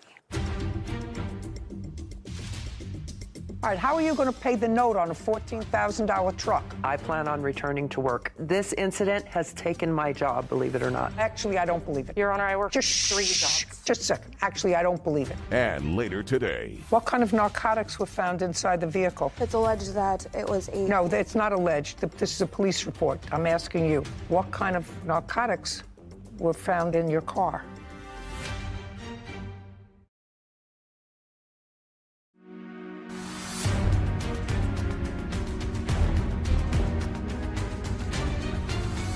Carol Crane claims her daughter, Jessica Crane, is wrongfully keeping her son's property and money from his GoFundMe fundraiser. This is your complaint. I'm suing the defendant, Jessica Crane, in the amount of $10,000 for my portion of my deceased son's GoFundMe account and personal items, including my son's guitars and his vehicle. Correct. Okay. Now you're not looking for his GoFundMe account. I never really was because I never knew the law on GoFundMe. I tried to find out and speak to someone about it and get legal advice, and I could never find it. Well, it's very easy. He didn't own this property while he was alive, so you have no title to it. If they said that they're starting a GoFundMe page in the name of your son to be for the benefit of animal rescue, you wouldn't have any control over No, that meant for his funeral costs, Just a second. Which I also It said, just a second, on behalf of Jessica Crane. Right. On behalf of Jessica Crane, just for my own curiosity, I'd like to know. Your son was buried at some point? He was cremated. He was cremated. And I have the receipts. I paid for his obituary, his cremation. Okay, so what I'm asking you is, there were no serious funeral costs. I got everything Nothing donated on substantial. That's not true. Just a second. I'm asking you, Mrs. Crane, did you pay anything for your son's funeral? No. Okay, that's all. It's not as if you had any outlay of money for this. You know what I find sort of troublesome? I find it troublesome that his friends, because that sometimes happens, it's human nature, you feel so badly about something, you want to do something, and probably the easiest thing to do is to raise money. And the easiest thing for probably these people who are in their 20s and 30s is to start a GoFundMe page. I mean, it just would seem to me if they wanted to do a scholarship for him at the school, if they wanted to do something else, this is for those people out there who are watching, who are GoFundMe people. I've seen some of the more ridiculous ones, you know, and there are good-natured people out there who see these things and will donate $5, $10. Oh my goodness, they need funeral costs. But in this case, there were no issues, and almost all this money, $40,000, is left. What are you going to do with it? So there's a couple things that I planned on doing with it. It's why the money has been sitting in account. I just want the people who donated this money to know what you're going to do with it. It's not for you to buy anything for yourself. Your Honor. That would be ridiculous. That's not what was in their minds. So I want to know who I'm dealing with. Your Honor, after all of Josh's expenses were paid for, which I paid for using that money, I am very close with the dean at UC Davis, who is a good friend of my brother's as well, and they have talked about setting up a scholarship fund for my brother, and I was going to donate a portion of that money back if UC Davis decides to set that up on his behalf. And then I also wanted to set up scholarship funds for my sons, who my brother was very close with. So what you're telling me is you're going to give a little to UC Davis for a scholarship in his name, and you're going to use some for your two sons for their education. Absolutely. Well, that's really not what it was intended to do. I'm just telling you, this is not what it was intended to do. I mean, at the end of the day, that's how GoFundMes are set up. People can set them up for an intended purpose. But I'm just telling the people out there, before you spend money on a GoFundMe page, make sure it's going to go to a place where you want it to go and for the intended purpose you want it, which is to somehow celebrate the life of this young man that was cut short so tragically. And it would seem to me, Miss Crane, you don't have to do anything because they made you the beneficiary of this money. But it would seem to me that a stand-up person will take whatever is left of that and create a scholarship in his name at UC Davis, which is where he went to school. I can't order you to do that, but I'm just telling you, and everybody else out there, make sure if you have a good heart and a good spirit, you know where your money is going. Okay, so you're not entitled to any of the money. Now, did you take your brother's guitars? I cleared out my brother's. Just a second. Yes, Your Honor. Just answer. Yes, Your Answer Honor. the question. And how many guitars did you take? 3. Where are they? They're at my house. Now, I don't have to do this. Would you like one of your son's guitars?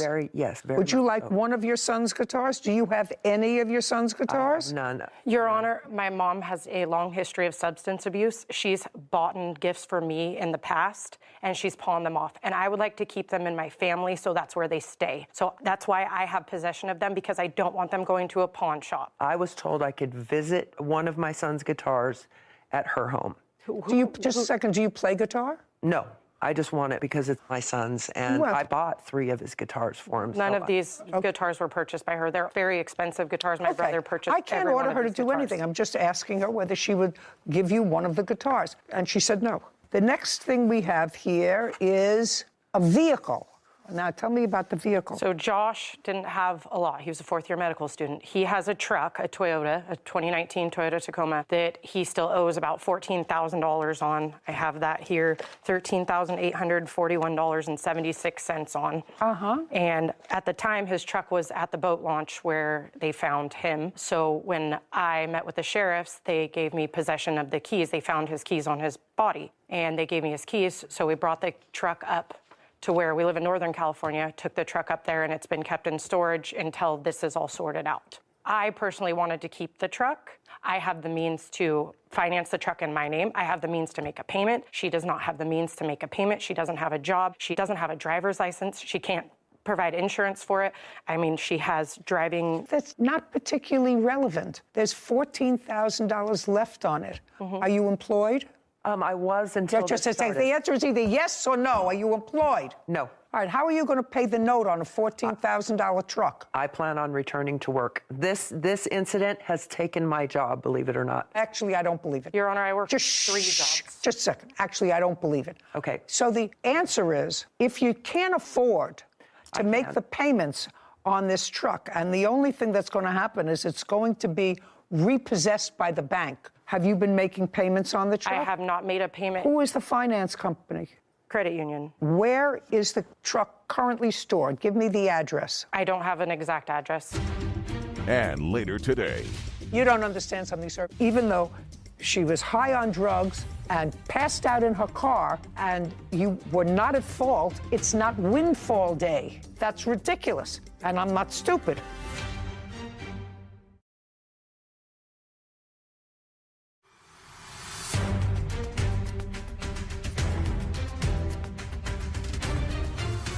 Carol Crane claims her daughter, Jessica Crane, is wrongfully keeping her son's property and money from his GoFundMe fundraiser. I want to see the paperwork on the loan.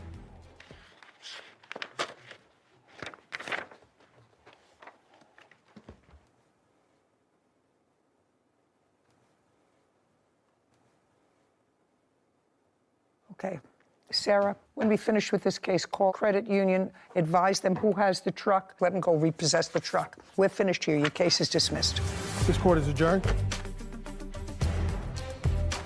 I had an addiction problem, and she's just angry. She's angry at me, and I've tried to make amends. I've tried to get this better, and she won't have it. My daughter got away with taking absolutely everything, and she wasn't entitled to it.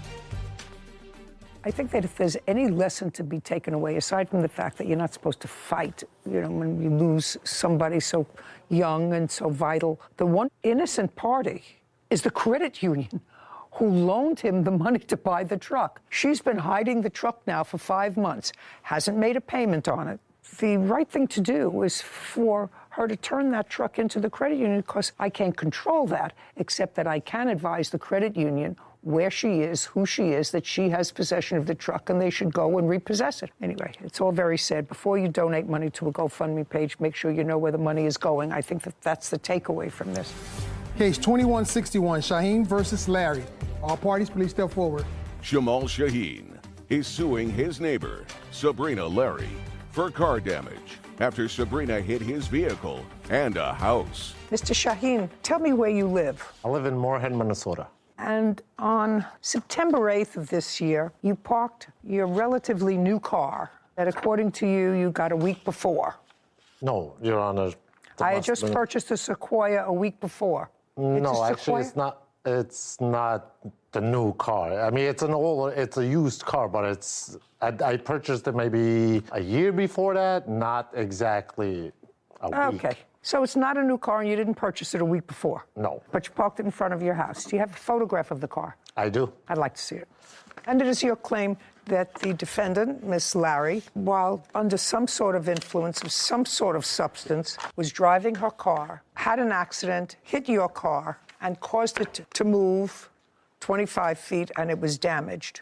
Yes. And the damage to the car was the rear bumper. Yep. Not yep. Yes is the answer. Yes. Yes is the answer. Okay. Miss Larry, what time did you have your accident? 9 or 10 a.m.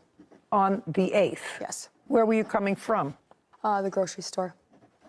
Where were you going? Home. What kind of drugs had you taken? I was taking Benadryl, prescription medication. That's all I had. That's what I took. And Can I see the police report? You remember hitting his car?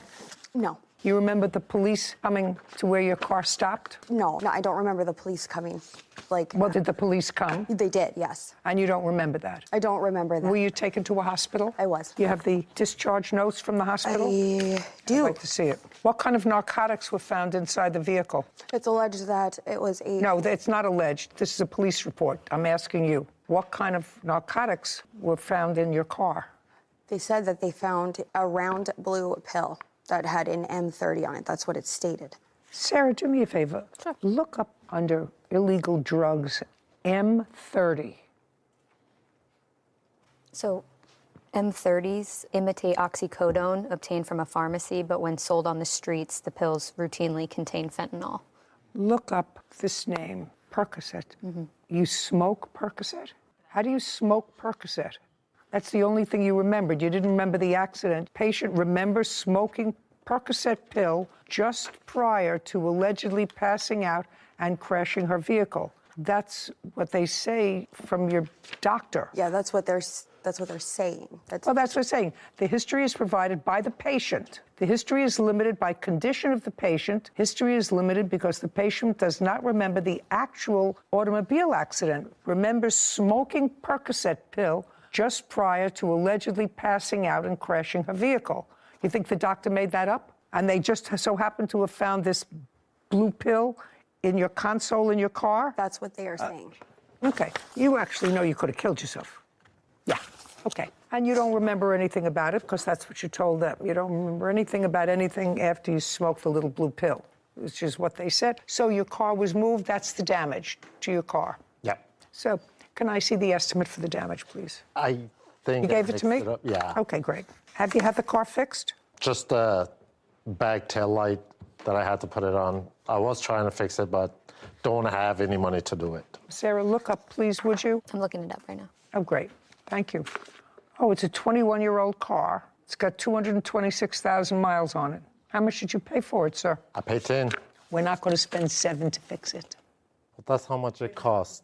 You find somebody to do it less. Well, now I am without a car. You're not without a car, sir. You put on the taillight so that you could drive it. This car is not drivable. That car was dragged. That back axle, it shakes. I can drive it Between in a $2,000 and $5,000. Between $2,000 and $5,000. You paid too much for the car, sir. You don't understand something, sir. Even though she was high on drugs and passed out in her car and you were not at fault, it's not windfall day. If you can buy the car for $2,000, buy an old 22-year-old car for $2,000. She's not paying you $7,000 to fix a $2,000 car. That's ridiculous. And I'm not stupid. Do we understand each other? Now, between $2,500 and $5,000 based off of a 250,000 mile 2002 Toyota. So you have to find somebody who's going to fix your car for $3,000, sir. That's $1,000 more than you could buy it for. We're done here. Judgment for the plaintiff. This court is adjourned. I would remember if I hit a car, and I didn't. She ran into my car, ran into a garage. I know exactly what I took, and it definitely wasn't narcotics. That area that I was living in, it's a really bad area. A lot of drugs are going on over there. I am very, very lucky. I'm very blessed. Like she said, I could be dead. Just the audacity of some plaintiffs to come in here with an almost 22-year-old car with 275,000 miles on it. And I looked it up, and I even priced it on the positive end, the private party value, not a trade-in, and so forth. $7,000 he was comfortable asking the court for a car that's not even worth $7,000. Yeah, he'll buy. For a back panel. Buy a new one. He was lying when I said, how much did you pay for the car? $10,000. That's ridiculous. And he just bought it, he said, a year ago. In the papers, he said he bought it a week before. So either it was a week or a year, not